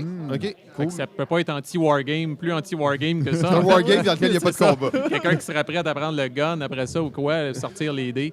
Le jeu se termine vraiment quand les combats commencent. C'est une des conditions de fin, OK. en fait, du jeu. Ça se terminera pas nécessairement comme ça. Il y a des games que ça va se finir, entre guillemets, pacifiquement. Mais s'il y a un combat, mettons, c'est la fin. Mais si à un moment donné, en tout cas, il y a une échelle qui s'appelle le Rebellious Spirit, que quand ça top au bout, ça représente ce qui est arrivé historiquement, les patriotes qui prennent les armes, qui se révoltent contre l'armée britannique. Puis il y a même une genre d'alternate history qui peut arriver que ça se rend là, mais les patriotes, pas nécessairement en gang, mais peut-être infligent suffisamment de pertes pour que le gouverneur ou la colonie s'assoit avec eux autres et disent OK, là, du calme, les boys, on va regarder ce qui se passe, on va regarder vos revendications. Puis concrètement, c'est une victoire patriote, essentiellement. OK, cool.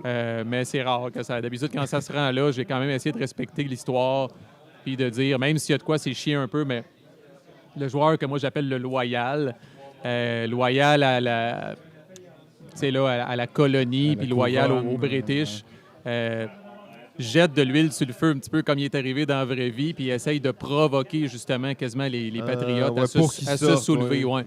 Parce que quand tu lis les livres d'histoire, c'est un peu ça qui est Parce qu'ils arrivé. savaient qu'ils allaient perdre, mais ils ont apparemment que s'ils s'étaient calmés encore une couple de mois de plus, la colonie était sur le bord. En fait, l'Angleterre était sur le bord de leur donner quand même plus de cordes, puis plus de... Mais la rébellion a tué tout espoir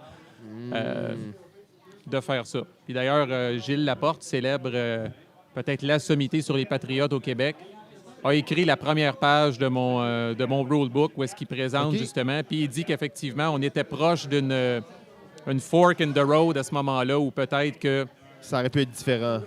Notre réalité d'aujourd'hui aurait pu être différente si les choses se seraient passées différemment à ce moment-là. Fait que comme tout bon wargame ou jeu historique, c'est fascinant quand tu lis sur le sujet puis quand tu t'intéresses au thème. Puis d'ailleurs, j'ai mis beaucoup de flavor text. Je me suis fait un devoir au bas de chaque carte de mettre ce qu'on appelle du flavor text, genre de texte historique qui sert absolument rien au niveau du gameplay, mais qui sert à en apprendre sur le conflit. Puis la carte a quand même rapport. Fait que si c'est des événements qui se sont passés dans le comté de Chambly, ben ça va faire de quoi dans le comté de Chambly. C'est pas juste des cartes génériques avec du texte dans le bon. C'est fou parce que là, on commence, là, ça fait 2 épisodes qu'on rencontre des wargamers, des gens qui jouent. Et c'est fou comment il y a de la richesse dans ces jeux-là, de la richesse historique. Là, on a parlé de jouer à des wargames peut t'amener à vouloir en découvrir plus sur un événement. Mais là, à quel point faire un jeu là-dessus t'en amène à découvrir sur... Je dirais que c'est à la fois une contrainte et une inspiration.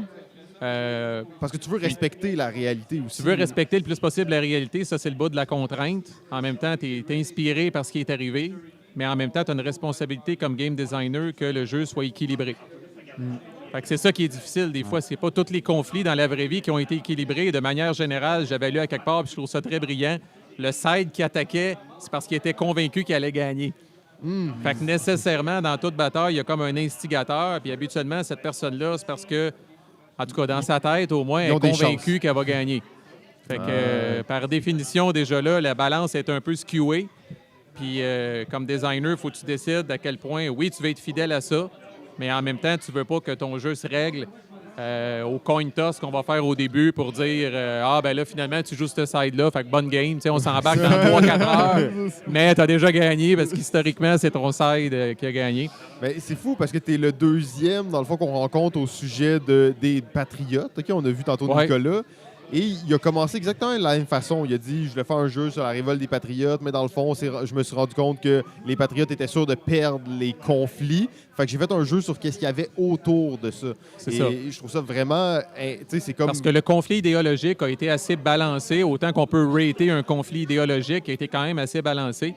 Il y a des jeux, il y a des wargames qui vont vraiment reproduire des batailles. Il y a un wargame récemment, je trouve tout le temps ça hot, qui s'appelle Brave Little Belgium, qui parle de comment la Belgique s'est carrément, excusez l'expression, mais fait violer vraiment en Première Guerre mondiale par les Allemands qui leur ont rentré dedans. Puis tu peux jouer les Belges dans ce jeu-là, mais essentiellement, ton out comme game designer, quand tu adresses une situation comme ça, c'est de dire tu dois essayer de faire mieux qu'historiquement.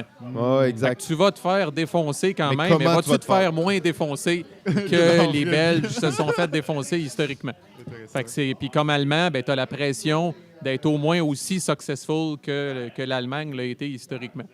À cette heure, c'est-tu le fun? C'est une autre histoire. Il faut que tu aimes ça, faire la planche puis te faire tapocher un peu. Mais concrètement, ça existe. Mais ça, tu vois, le fun dans l'aspect simulation, wargame, tout ça, j'imagine qu'il y a une ligne à tracer dans « OK, j'ai un jeu qui respecte la réalité, mais est-il le fun? » Parce que dans le jeu, il y a comme les deux, dans un wargame. Puis là, c'est encore là, tu as toutes sortes d'opinions. Personnellement, comme game designer, c'est le fun comes first. Puis après ça, tu te colles au thème. Mais moi, j'aurais aucun problème à défendre une décision de design qui rendrait le jeu le plus fun au détriment peut-être d'une petite twist historique. Fait qu'on entend encore souvent la phrase de Mané, si tu veux connaître l'histoire, va à la bibliothèque justement, puis loue des livres. Quand tu t'assieds pour jouer à un jeu, oui, tu vas en apprendre sur l'histoire, mais d'abord, tu t'assois pour jouer à un jeu. Ouais. Puis moi, je pense qu'il faut que ce soit équilibré et le fun. Absolument. Ben oui, c'est un très bon point. En fait, c'est intéressant d'entendre ça, surtout de quelqu'un qui design des jeux comme historiques à un certain point. Et là, on arrive dans un sujet. Là, tu as décidé à la base de traiter d'un sujet, mettons, de notre histoire, de notre culture, sans nécessairement être un historien de ça, dans le sens que tu as dit au début, tu connaissais ça comme la plupart du monde, tu as fait tes recherches, puis là, tu en as appris plus. Tu as choisi ça peut-être même parce qu'il n'y en avait pas tant que ça qui le faisait. Absolument. Mais au final, tu en es venu à raconter notre histoire et à raconter une partie de notre culture. Et là, moi, ça m'excite tellement. On capote, nous, sur l'histoire québécoise et les jeux québécois. Mais là, le jeu étant... On sait, les Américains, bon, des fois, sont un peu frileux par rapport à des jeux qui ne racontent pas leur histoire à eux. Mais là, de ce que je comprends, ton jeu est un succès, surtout parce qu'il est vraiment bon, mais là, ça l'exporte, en fait, l'histoire de notre culture. C'est pas vraiment une question, mais est-ce que c'est quelque chose auquel tu réfléchis par rapport à ça? Est-ce que tu as eu des échos de cette réalité-là? Bon, en fait, ce que moi j'appelle l'obscurité du thème pour n'importe qui ne vit pas au Québec, dans le fond, c'est un gros... parce que là, à un moment donné, c'est plate à dire, mais quand tu arrives auprès d'un éditeur, là, ça devient une question d'argent. Fait que là, tu peux être super sentimental par rapport à l'histoire du Bas-Canada puis du Québec. Oui, les gens, ils eux autres, à un moment donné, ils regardent ça puis ils disent, OK, si on en print 1000 copies, on va être capable de vendre nos 1000 copies puis de faire de l'argent. L'éditeur qui a accepté de me publier, Compass Games, me l'ont carrément dit. Ils sont tombés en amour avec le système. Oui, ils s'en foutaient de la mécanique. Là, ils ne sont pas tombés en amour avec le jeu, ils sont tombés en amour avec le système. Et eux autres ont dit, dans le fond, on va publier celui-là. Ça va être le premier titre d'une série. Mais les prochaines séries, on va choisir des thématiques qui sont plus universelles, qui touchent plus de monde. C'est pour ça que le deuxième titre dans la série, que moi, je vais développer, qui est designé par quelqu'un d'autre, un Américain, mais que moi, je vais développer, porte sur la Révolution russe, qui est déjà beaucoup plus connue mondialement, puis qui risque... Fait que là, Compass Games voyait deux choses. Premièrement, on veut sécuriser les droits du système, parce que les prochains, on pense qu'ils vont être payants. Et en même temps, puis c'est vrai, les gens qui vont jouer au prochain vont dire « Ah, regardons ça, il y en a un autre. Fait que je vais l'essayer. Si j'ai trippé sur ce système-là, puis à un moment donné, je m'en viens blasé du deuxième, je vais regarder du côté du premier, même si c'est un thème qui est moins accrocheur. » Puis je sais que vous allez parler de la série Coin avec Nicolas Cusson. Le tout premier coin se passe en Colombie. Oui, c'est ça. Vraiment, C'est un peu obscur. C'est très obscur. Puis les grosses vaches à lait sont sorties plus tard. Le Vietnam, la Révolution américaine sont vraiment sorties plus tard. Mais le tout premier qui a lancé le jeu, vraiment, lui aussi, c'était un peu System First, puis le thème en deuxième. Puis je suis certain que quand GMT Games a publié celui sur la Colombie, ils ne s'attendaient pas nécessairement à ce que tout le monde trippe et veulent découvrir l'histoire de la Colombie. Fait que c'est un peu la même... Fait que oui, nous autres, quand on joue, on a le petit fuzzy feeling de plus, de reconnaître des comtés, justement, comme l'Acadie, Saint-Hyacinthe, puis tout le kit, pour une fois que c'est pas des noms à coucher dehors quand on joue, justement, à des jeux sur la Pologne, puis en Haïdon. Mais encore là, les éditeurs regardent ça d'un point de vue purement business, puis il faut être prêt à ça. Fait qu'il faut s'assumer quand on choisit un thème obscur qu'on va peut-être avoir plus de la misère à le vendre à un éditeur. Non, mais c'est intéressant ce que tu nous dis parce qu'en réalité, on se rend compte que c'est parce que c'est ton système en réalité qui t'a permis de faire éditer. Donc, c'est une création qui est purement mécanique puis qui amène du potentiel et peut-être de la valeur pour l'éditeur dans le futur et pas dans le présent. Et c'est souvent ça qui est difficile quand tu veux éditer un jeu, que tu as un jeu qui est obscur, que l'éditeur n'est pas sûr s'il va faire de l'argent. S'il n'est pas sûr qu'il va faire de l'argent maintenant puis qu'il n'est pas sûr qu'il peut rentabiliser à long terme, c'est sûr que ça met des freins beaucoup. Puis c'est vraiment le fun parce que justement, c'est vraiment dur de pousser des thèmes plus québécois, comme on dit. C'est quelque chose de moins universel, moins connu. Nous, on le connaît, mais à l'extérieur, c'est assez obscur quand même. On s'en rend pas compte à quel point... Surtout dans un jeu historique, tu peux faire un euro qui va se passer au Québec. Ouais. Ça n'aura pas tant d'incidence, tu sais, parce que... Ça n'aura pas d'incidence parce que les euros, essentiellement, c'est ça, là, des euros avec des noms de villes, il y en a un paquet, puis c'est fini toujours avec une espèce de market avec des workers que tu places, puis tu vas chercher des ressources, puis ça pourrait se passer sur une autre planète pour autant que... En tout cas, c'est pas mes jeux préférés. Je sais pas si ça passe pareil. Ça, c'est vraiment la vision d'un wargamer. Non, mais hein? on respecte tous les styles quand même. Au Stack Academy, vous savez, les gens, ils vont trasher sur vos euros. Pas d'euros qui rentrent ici. Non, mais on en joue à l'occasion, mais le point, c'est que... Pour se faire vomir un peu. Si t'arrives vraiment avec un... Fait que si t'arrives avec un euro, je sais pas, le publisher va peut-être regarder à 90% tes mécaniques puis à 10% ton thème. Si t'arrives avec un wargame, ça va peut-être être 50-50. Parce que la crowd qui joue à ces jeux-là tripe sur des périodes de l'histoire. Puis il y en a certains, effectivement, qui vont dire moi, si c'est pas un jeu, c'est la Deuxième Guerre mondiale, je l'achète pas. Ouais. Si c'est plus récent que telle date, je jouerai pas. Si c'est plus vieux que telle date, il y a d'autres contraintes un peu différentes que dans les jeux, mettons, plus pas grand public, mais plus les euros, les américains. Oui, exact, c'est ça. Mais là, en fait, probablement juste bouncer là-dessus parce que c'est vraiment cool. Parce que là, tu nous dis, OK, j'ai fait un jeu, je l'ai édité. Mais au final, tu as fait plus qu'un jeu parce que là, tu as créé un système qu'une compagnie a dit, oh shit, ce système-là, on veut le garder puis on veut continuer à le développer. Dans les jeux, justement, Euro, puis ça, les systèmes, là, c'est pas vraiment quelque chose qui existe. T'sais, on va dire, oui, il y a des mécaniques qui sont reprises d'un à l'autre, mais les compagnies, ils prennent pas un système puis ils en font des séries. C'est très rare qu'on va voir ça. Par contre, dans le jeu Wargame, c'est quelque chose d'un peu plus classique. Il y a des jeux qui vont reprendre le même système. Premièrement, félicitations d'avoir créé un système de jeu. Ça, c'est comme une autre coche de créer un jeu. C'est vraiment cool. J'aimerais ça peut-être si tu peux nous dire un peu les particularités de ce système-là, quelques éléments qui fait que c'est un système et pas juste comme des mécaniques de jeu. Un système, je pense que c'est un ensemble de mécaniques dont certaines, je pense, doivent innover. Il ne faut pas juste que ce soit une courte pointe de toutes sortes de mécaniques rapiécées que tu es allé chercher à gauche et à droite. C'est de quoi qui casse rien nécessairement, mais qui va pousser plus loin des mécaniques déjà existantes, puis qui va avoir une signature ou un brand ou une identité qui est propre, qui fait que tu vas pouvoir jouer un autre jeu à côté. Puis vraiment, pour moi, le meilleur indicateur, c'est que tu es capable de le reconnaître. Fait que si je vous faisais jouer blindly à 100 jeux, vous seriez capable de reconnaître que le 58e que vous avez joué, ça, c'est sûr que c'est le même système qui est utilisé dans telle autre affaire. Ça fait pas de doute. Même si la map était différente, même si les cartes étaient différentes, le thème, Alouette, quelques petits tweaks au niveau des règles, mais vous diriez, c'est évident que ça, c'est dans le même système que l'autre. C'est un peu dur à décrire, mais c'est ça. Mais pour moi, c'est ça qui le distingue. Fait que là... un peu dur à expliquer à une crowd qui, encore là, pas de préjugés par rapport à vos auditeurs. Non, nous, les gens qui nous écoutent, la plupart jouent seulement à Cards Against Humanity. OK. ça me situe. non. Mais je pense quand même des jeux comme Twilight Struggle, 1960, c'est peut-être des wargames d'entrée de gamme, si on veut, un petit peu plus mainstream, un petit peu plus connu. Fait que moi, c'est ce qu'on appelle un card-driven game. Ça se joue à 2. Minimum 2, maximum 2. Ouais. Fait que c'est vraiment head-to-head. C'est les jeux que je préfère. Il n'y a pas de king-making, il n'y a pas de gossage, il n'y a pas de bash de leader. C'est comme t'écrases l'autre sans aucun remords jusqu'à temps qu'il crie « Pardon, mon oncle ». Fait que c'est un jeu de cartes à la base.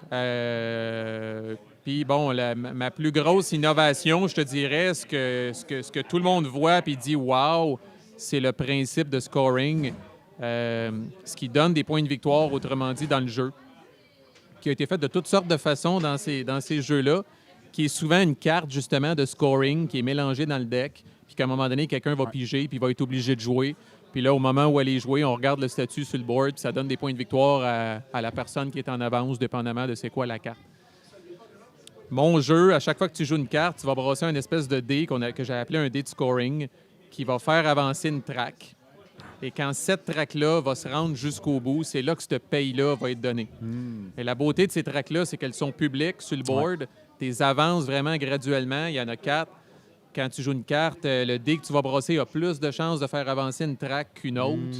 Fait que tu as quand même un niveau de contrôle de faire avancer les tracks qui te sont avantageuses à toi. Ça rajoute une autre dimension qui n'avait pas été vue jusque-là dans ces jeux-là de gestion de main puis de gestion de cartes. Ça crée une tension que j'aurais même pas pensé possible, plus forte encore que de me dire, as-tu la fameuse scoring card dans ta main? Parce que là, c'est vraiment dans notre face, on voit sur le board cette affaire-là, puis on essaye de les manipuler le plus possible. Puis quand le track est sur le bord de scorer, bien, les deux joueurs scramble pour essayer d'améliorer leur sort, parce que quand le train va passer puis que la paye va être distribuée, c'est vraiment, ça ne sert à rien d'avoir été en avance sur ce track-là depuis 3-4 tours. Si au moment où elle score, tu n'es pas bien positionné, c'est vraiment là que ça se passe. Je te dirais c'est peut-être la plus grosse innovation. Pour le reste, il y a d'autres petites gogosses qui m'éloignent quand même puis qui me distinguent des autres jeux semblables à ça. Mais la façon de faire le scoring avec ces dés-là, qui sont des dés custom, c'est vraiment ça qui est le plus distinctif, je te dirais, par rapport au système. J'imagine qu'en développant le jeu, j'imagine que ton idée principale, c'était pas nécessairement de créer un nouveau système, mais juste de créer un bon jeu, de designer un jeu. Comment t'as pris ça quand ils t'ont parlé de ton système plus que de ton jeu? Est-ce que tu t'attendais à ça? Est-ce que c'est quelque chose que tu avais vu, que tu avais une différence par rapport aux autres ou qu'il y avait un potentiel pour ça? Ou ça t'a un peu surpris quand ils t'ont parlé de ça? En fait, ils ont été très diplomates parce que ça n'a pas été dit. OK.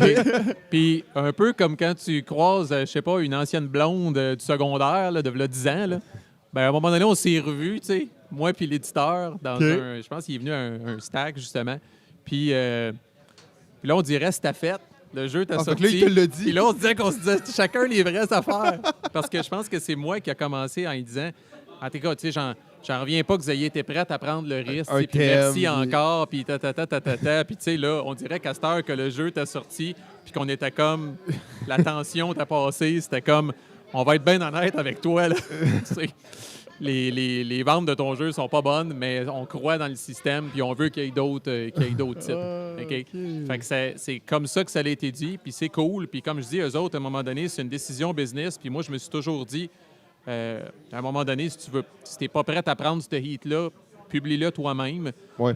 Mais quand tu arrives, à un moment donné, c'est comme des dragons à la TV, c'est comme n'importe quoi. Gars, eux autres sortent le cash, ils mettent la main dans leur poche, puis c'est eux autres qui ont tous les risques. Moi, j'ai aucune copie de mon jeu qui dort chez nous, dans mon garage, puis que je mets dans ma valise en espérant donc que quelqu'un l'achète. J'ai pas de stress financier avec ça, j'ai pas rien.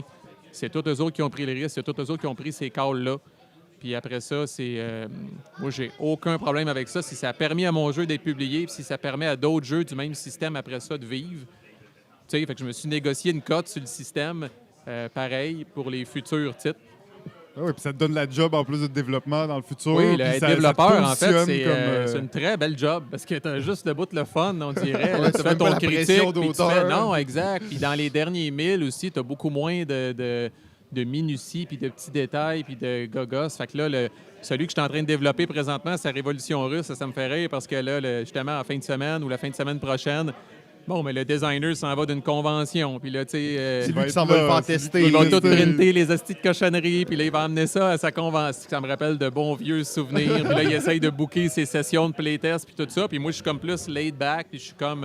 on se reparlera du feedback que tu vas avoir eu à cette fin de semaine-là, puis on verra s'il y a des trucs à travailler. Mais tu sais, c'est une belle job. C'est assez tough de revenir designer quand tu as été développeur. Mais là, est-ce que c'est quelque chose qui te chicote de redevenir designer, ou là, t'es comme, là, je suis développeur? J'ai trouvé ça dur, pour vrai, la fin, là. J'ai trouvé ça dur. Ouais. Puis il y a toutes sortes de quotes célèbres que je pourrais vous sortir de designer, là, mais moi, je compare ça carrément à une barre de progression dans Windows. La fin est vraiment longue. Oui, la fin est vraiment longue, mais tu te rends 99% vite, mais le dernier calasse de pourcentage, quand c'est pas le 100% qui est affiché, mais la barre est encore affichée, je trouve ça très tough. De relire ton rulebook, peut-être je sais même pas si j'exagère en disant c'est une 50e fois, tu sais, ou whatever, pour être certain que là... Parce qu'on l'a tous vécu comme consommateur. Tu achètes le jeu, un errata sort, ça, c'est triste. quelque chose de une pas carte clair. fuckée, une affaire, puis là, mon gars, le monde bitch, puis envoie donc, puis... fait que, tu sais, t'essayes de pas être celui, puis je me croise les doigts parce qu'à date, j'ai aucun errata, rien. Mais ça l'a demandé énormément de travail, puis à la fin, je vous mentirais si je vous disais que c'est du travail motivant, puis... ouais, parce que c'est vraiment le dernier mille. Puis, ouais. En fait, je compare ça aussi à faire un enfant. Le bout de le fun est au début. Puis après ça, bon, ben c'est ça. Les nausées arrivent, puis la grossesse, puis tout le kit, puis il finit par venir au monde. Mais tout le bout créatif, il est au début, parce qu'à un moment donné, il faut que tu converges.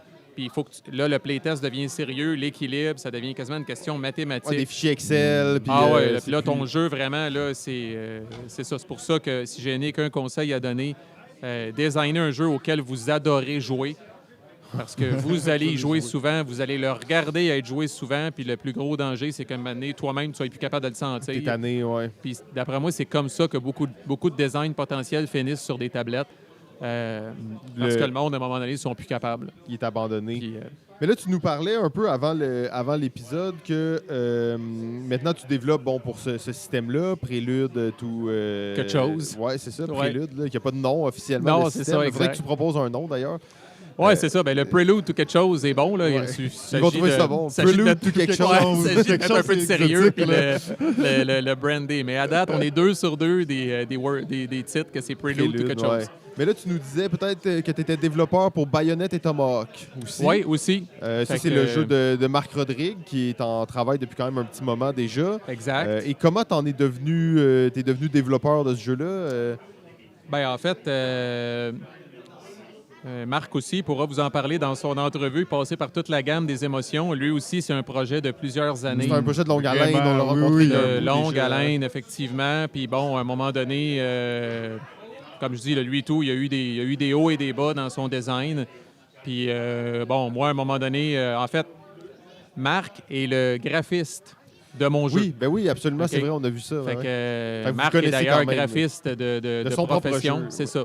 Fait que, sans rentrer dans les détails, disons qu'il a mis beaucoup d'heures dans le graphisme qu'il n'a pas compté. OK. Je vais le dire OK, de même. OK. Il a donné beaucoup pour mon jeu, puis ça, je vais toujours y être reconnaissant.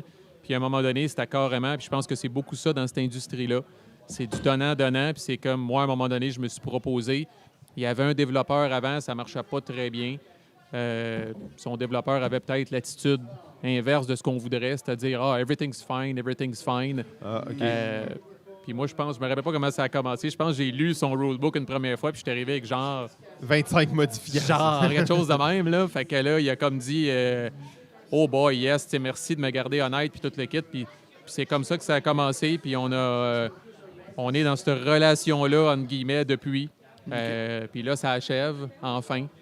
On est ces derniers 1000, on est dans Le dernier 1%. On est dans le Chris, on est là, pareil, on est dans le rush de la fin. Marc pourra vous en parler de ce dernier 1%-là, mais c'est vraiment pénible par bout.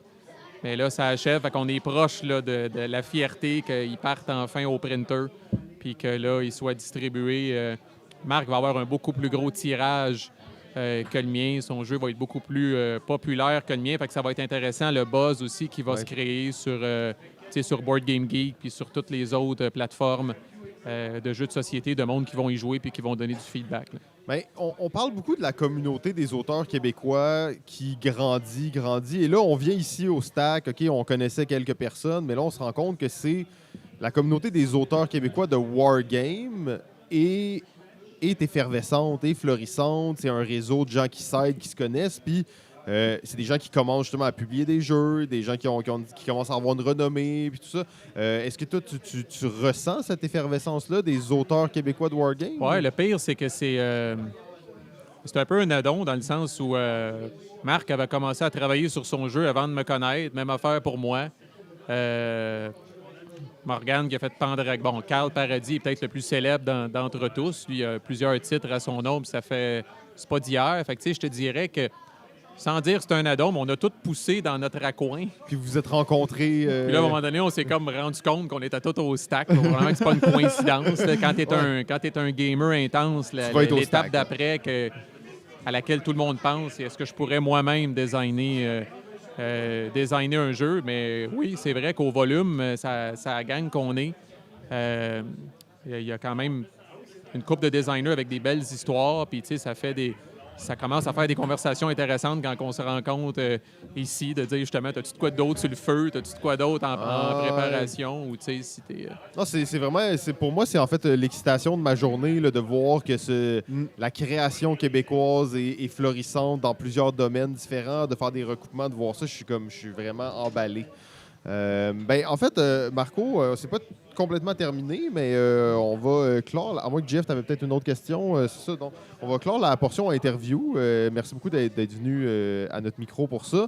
Dans le fond, les gens, j'imagine, peuvent te suivre comme une célébrité rockstar que tu es sur c'est BGG. Ça, là, je fais le cover du 7 jours la semaine prochaine. OK, parfait. Fait que, soyez alerte là-dessus. Sur BGG, j'imagine que c'est la meilleure place. Sur Facebook, peut-être. Est-ce que tu publies assez pour ça? Ou... non, pas tant que ça. Sur Board Game Geek, la page du jeu, puis c'est pas mal ça. Là, nous, les Wargamers, on a un autre site qui est quasiment gênant de recommander aux gens parce que c'est super archaïque, mais il y a encore du monde qui aime cette espèce d'interface dégueulasse-là que moi, je déteste. Là.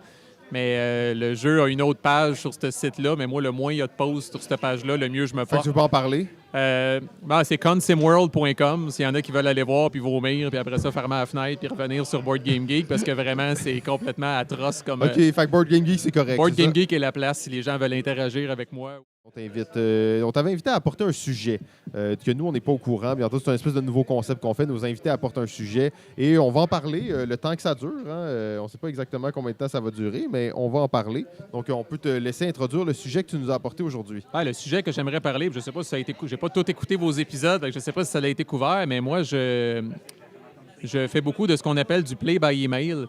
Oh! Je sais pas si j'avais parlé de ça. Bon, c'est très relié au board game parce que moi, en fait, pour faire une histoire courte, j'adore les board games. J'ai aussi une jeune famille. Donc, j'ai de la misère à me libérer. Fait que les stacks sont dans mes seuls événements négociés d'avance avec ma conjointe. Où est-ce que, tu sais, ce samedi-là, je suis pas là, puis en donc. Puis même là, dans les stacks one-off comme ça, c'est un peu dur de jouer à des jeux... à des wargames un peu plus longs et qui demandent un peu plus de concentration. Parce qu'il y a toujours du monde qui vient faire des podcasts, puis ça dérange. Mais, fait que bref, il existe une plateforme, un logiciel en fait qui s'appelle Vassal. Vassal, oui, OK. Sur laquelle se trouvent, j'exagère pas, je pense, si je dis des centaines, peut-être même des milliers de modules de jeux. Puis là, c'est de Ameritrash, Euro, Wargames. C'est pas exclusivement à Wargames. J'invite n'importe qui avec un intérêt à faire une recherche puis à aller voir. Mais moi, j'ai toujours 5, 6, 7 games ongoing en parallèle sur des jeux différents avec de purs inconnus qui n'ont en commun avec moi que de partager une partie. Une passion, c'est ça, pour ce jeu-là, où ils ont le goût de l'essayer, où ils ont le goût de jouer. Puis c'est ça, on s'échange. Il y a des gens qui faisaient ça à l'époque avec les échecs. Puis ils se postaient leurs moves vraiment par courrier. Là. Fait que maintenant, ça se fait par email. Fait que tu fais ton move à ton rythme quand ça t'adonne. Fait que dans mon cas, c'est quand les enfants sont couchés, je m'assieds en avant de l'ordi. sur mes Tu fais tes 7 moves. Sur mes 7-8 games, j'en ai peut-être juste 3 qui me sont revenus. Les autres aussi ont des vies et sont occupés. Fait que je processe les 3 qui sont revenus, je poste mon move. Le lendemain, je peux en avoir 5. Des fois, ça peut être intense. Pendant un soir, on s'en échange 4-5 chaque. Ah, nice. Alors, on se rend compte indirectement que les Il est deux là en sont même probablement assis temps, devant mais là, l'ordi. ouais. Puis, fait que c'est super le fun. Ça prend pas de table space. J'insiste parce que là, le monde dit « Ah, mais Chris, j'aime ça, le contact face-to-face. » Moi, tout, esti, sauf que... Tu veux jouer. Pas tout le temps, c'est ça. Je veux jouer d'abord. Puis si je peux jouer en personne, je vais jouer en personne. Mais j'aime mieux jouer comme ça que de ne pas jouer pantoute. Puis pour certains jeux vraiment complexes, intenses, comme la plupart des wargames, des fois, c'est même la seule façon de jouer. Et des fois, croyez-le ou non, même au stack, on peut avoir de la misère à se trouver un partner pour certains Monster Games. C'est des jeux qui sont longs, c'est des jeux où des fois, ça peut me prendre une demi-heure à faire mon tour. Fait que là, par politesse, quand je suis face-to-face, je vais y aller plus vite. Mais par conséquent, je vais botcher. Okay. Puis là, à un moment donné, c'est des jeux qui pardonnent pas. Des fois, tu te fais ramasser de côté. Puis là, en tout cas, bref, ta game est scrap. Là, play by email, je peux agoniser 1 heure devant un move. Puis ça dérange pas mon opponent. Quand je vais faire submit, lui va faire replay. Il va avoir l'impression que ça a pris 2 secondes. Puis c'est ce que je trouve vraiment cool de cette approche-là. Tu as toutes sortes de monde. Tu en as justement des vites, des pas vites. Il n'y a pas d'enjeu d'honnêteté. Je pense que tout le monde, t'as pas de mérite à gagner parce qu'évidemment, tu n'es pas face à la personne. Il n'y a rien qui empêche quelqu'un, à un moment donné, ça brasse 2-1, de fermer le log, de ne pas saver puis de recommencer. Ah, OK. Mais je pense que la grande majorité des gens dormiraient mal après avoir fait ça. Fait que c'est ça. Tu as les mêmes émotions, tu vis les mêmes affaires, mais en différé puis à un rythme beaucoup plus slow. Ou est-ce que souvent, tu as le temps d'apprécier le jeu même encore un peu plus? Ça se fait à 2, ça se fait à plusieurs.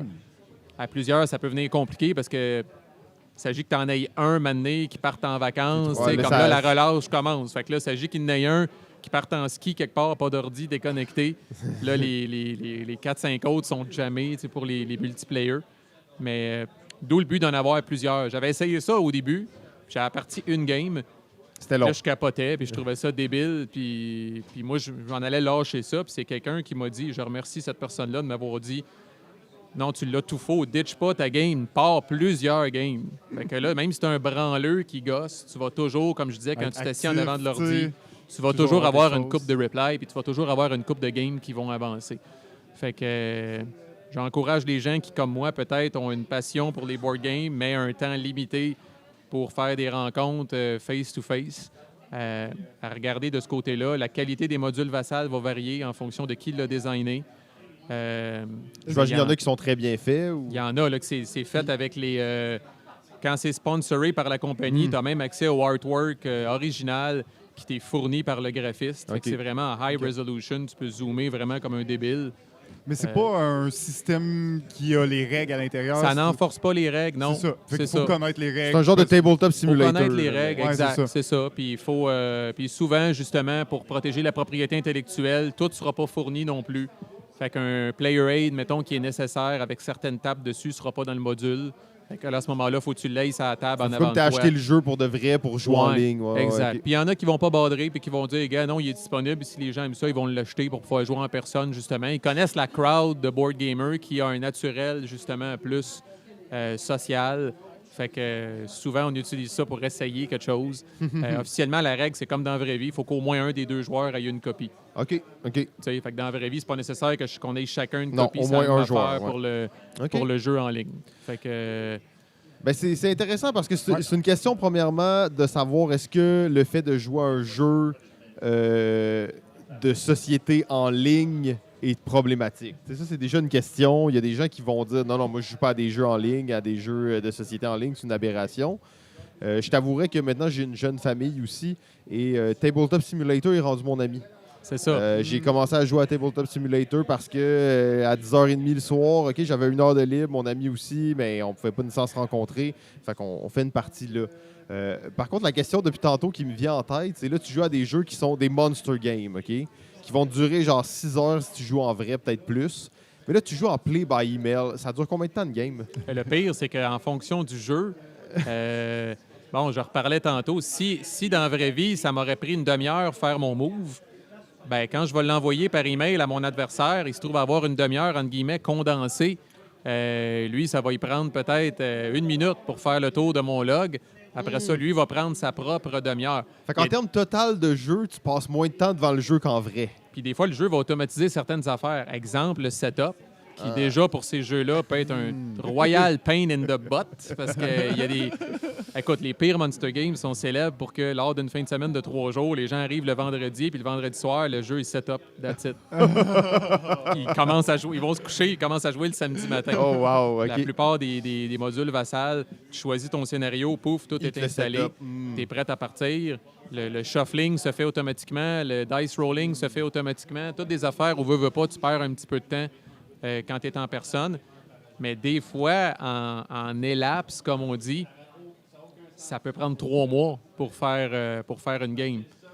Puis là, après ça, tu vas mesurer le nombre de fois où tu t'es échangé un log avec ton adversaire. C'est beaucoup ça la mesure. Ouais. Souvent, on va numéroter les logs. OK. Fait qu'à un moment donné, on est rendu au log numéro 100, 150, 200. Mais ça, c'est le nombre de fois que tu as échangé un log avec ton adversaire. Fait qu'il y a différents facteurs. Il y a le nombre de logs, il y a le elapse, il y a le temps que ça te prend pour faire un log. Mais ça va varier en fonction du jeu. Curieusement, souvent, plus le jeu est problématique à jouer en personne, meilleur il est pour jouer avec Vassal, puis vice-versa. Fait que plus le jeu va être dynamique, il y a des jeux où à chaque fois que je bouge une si ton unité, action il dure un tour, tu peux m'interrompre. Toi, tu me regardes faire, puis tu peux m'interrompre. Ça, c'est pourri en Vassal, parce que là, j'arrive pour bouger une unité, j'arrive passer du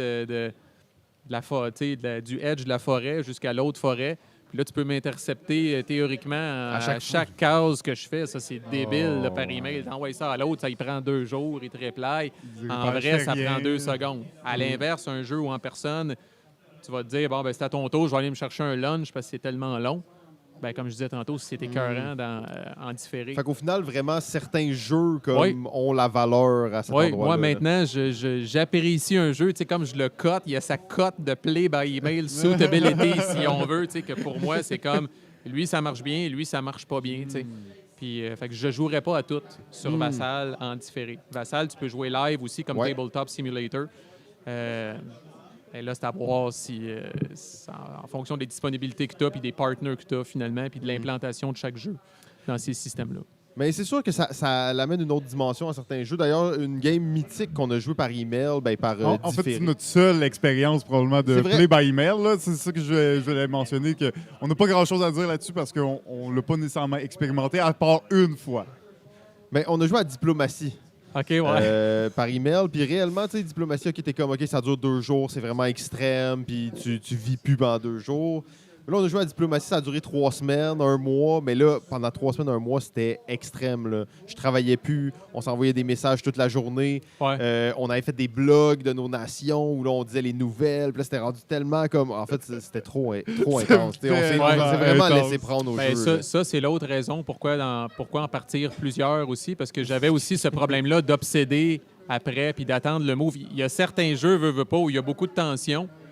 Puis là, à un moment donné, tu fais un move comme, puis là, l'autre, il faut qu'il brasse, mettons, pour savoir s'il réussit à t'intercepter. Puis là, c'est vraiment, excusez, mais coït interrompu. Là. C'est vraiment comme tu es en plein milieu de cette action-là, puis là, c'est comme t'attends. Ça fait 3 jours. Puis là, c'est ça. Là, il répond pas. Puis là, t'es...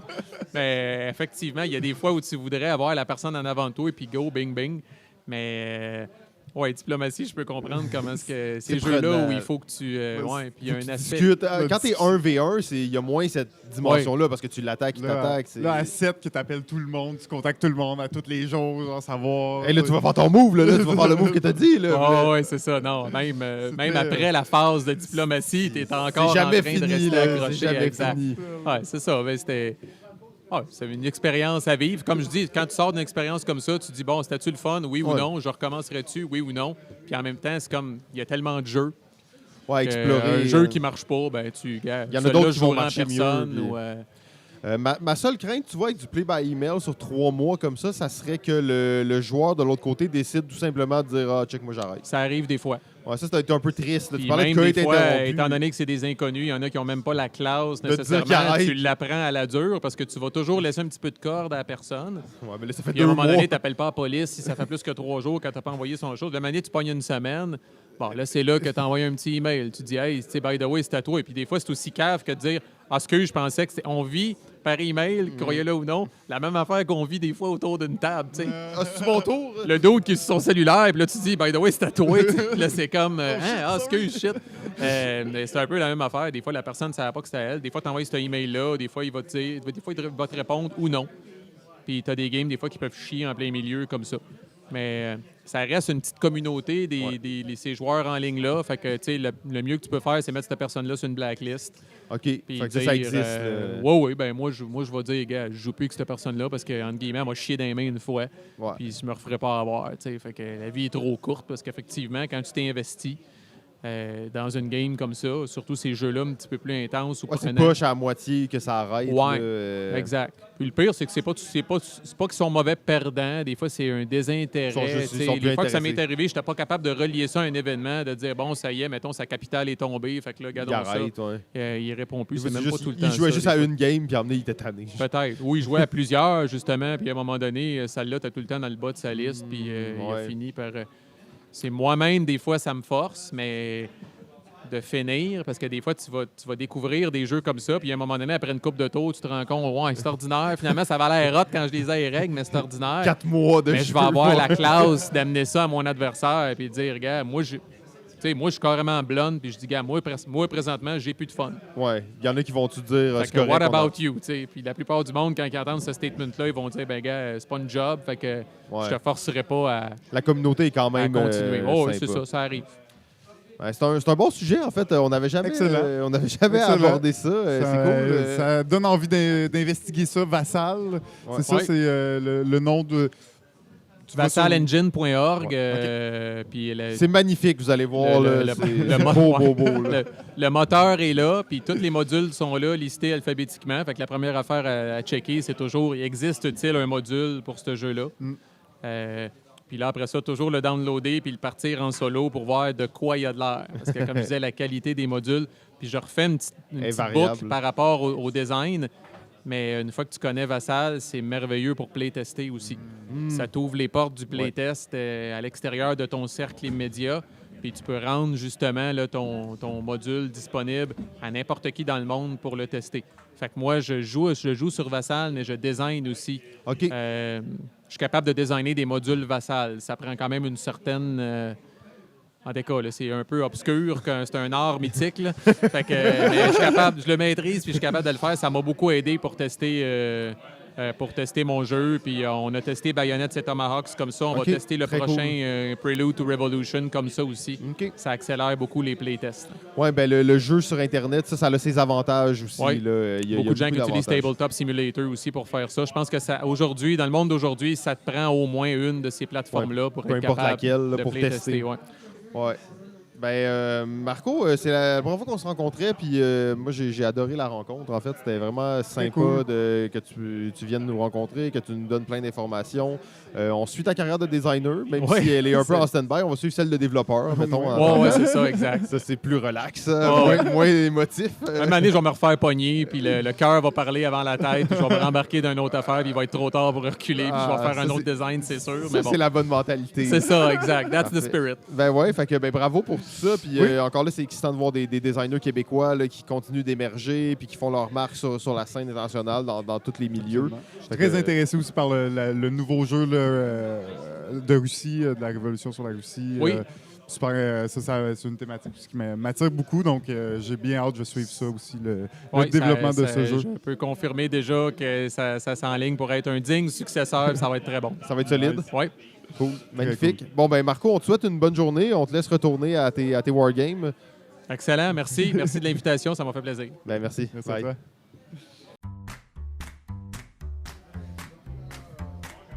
Wow! Pas pire, hein? Quand même intéressant comme épisode. Ça valait quand même la peine de venir dans cette visite place. au Stack Academy. C'était hostile, mais c'était quand même plaisant. Non, mais ça reste une belle communauté. Hein, oui, je pense qu'on s'est fait des amis même. Ah oui, tu penses? Ben, quelques amis. On s'est refait des ennemis qu'on connaissait déjà, mais on s'est fait des amis, je pense. Ben, c'est ça. Puis, écoute, c'est une belle communauté, hein, comme on disait, ça existe depuis longtemps. C'est une communauté quand même grandissante, même si ça reste niché, Ouais. peut-être un petit peu plus. Mais pour tous les gens qui sont intéressés là, par les pinces à épiler et les plexiglas, c'est la place à être. En fait, ça va être vraiment une bonne place pour vous introduire et connaître là, de plus en plus là, qu'est-ce qui est populaire, qu'est-ce qui marche bien dans ces groupes de jeux. Absolument. Et on aura beau dire ce qu'on veut du démon, de Belzébuth en personne, le mangeur de techniciens, Mark G, le diable, c'est lui qui maintient cette communauté sur ses épaules. D'une main de fer. D'une main de fer. C'est lui qui organise ces événements, qui est capable de faire ça en personne. Donc, bravo quand même là, pour ça. Non. Je peux pas vraiment le féliciter, c'est un peu trop. Mais bon, c'était une belle aventure de venir ici. J'espère qu'on aura la chance de revenir découvrir. Surtout, on voit que c'est une communauté qui est assez comment on dit ça, déjà fournie en auteurs. Aujourd'hui, on en a rencontré 2, mais réellement, on en avait 5 sur notre liste. Il y en a un qu'on n'a pas eu le temps, il y en a 2 qui ne pouvaient pas être là. Mais ça a l'air de rien, mais des auteurs de jeux québécois qui sont édités dans le monde du wargame, il y en a plus qu'on pense. Et c'est une communauté aussi qui est assez prolifique, qui aide ces auteurs, qui vont faire des tests avec eux, qui vont s'impliquer dans les projets, qui vont s'aider, se promouvoir. Donc, c'est quand même assez cool de voir ça quand on pense que la communauté des auteurs québécois en général se développe et on voit que celle des auteurs québécois de Wargame aussi se développe. Absolument, oui. Donc, on vous stresse pas trop là-dessus. On a un Patreon. Allez le voir si ça vous tente. Sinon, comme Jeff l'a dit aussi en début d'épisode, on a maintenant un Instagram. On vous invite surtout à nous suivre sur Instagram parce qu'on met plein de photos inusitées et des choses comme ça. Ouais, ça va être des jeux, je pense. Ouais, des photos de jeux. Il n'y a rien d'autre. OK, donc, je pense que c'est tout, hein? Yes, hey, c'est un plaisir, Simon. Écoute, on remet ça, on retourne sur la route pour un prochain épisode. Parfait, à la semaine prochaine. Ciao, ciao.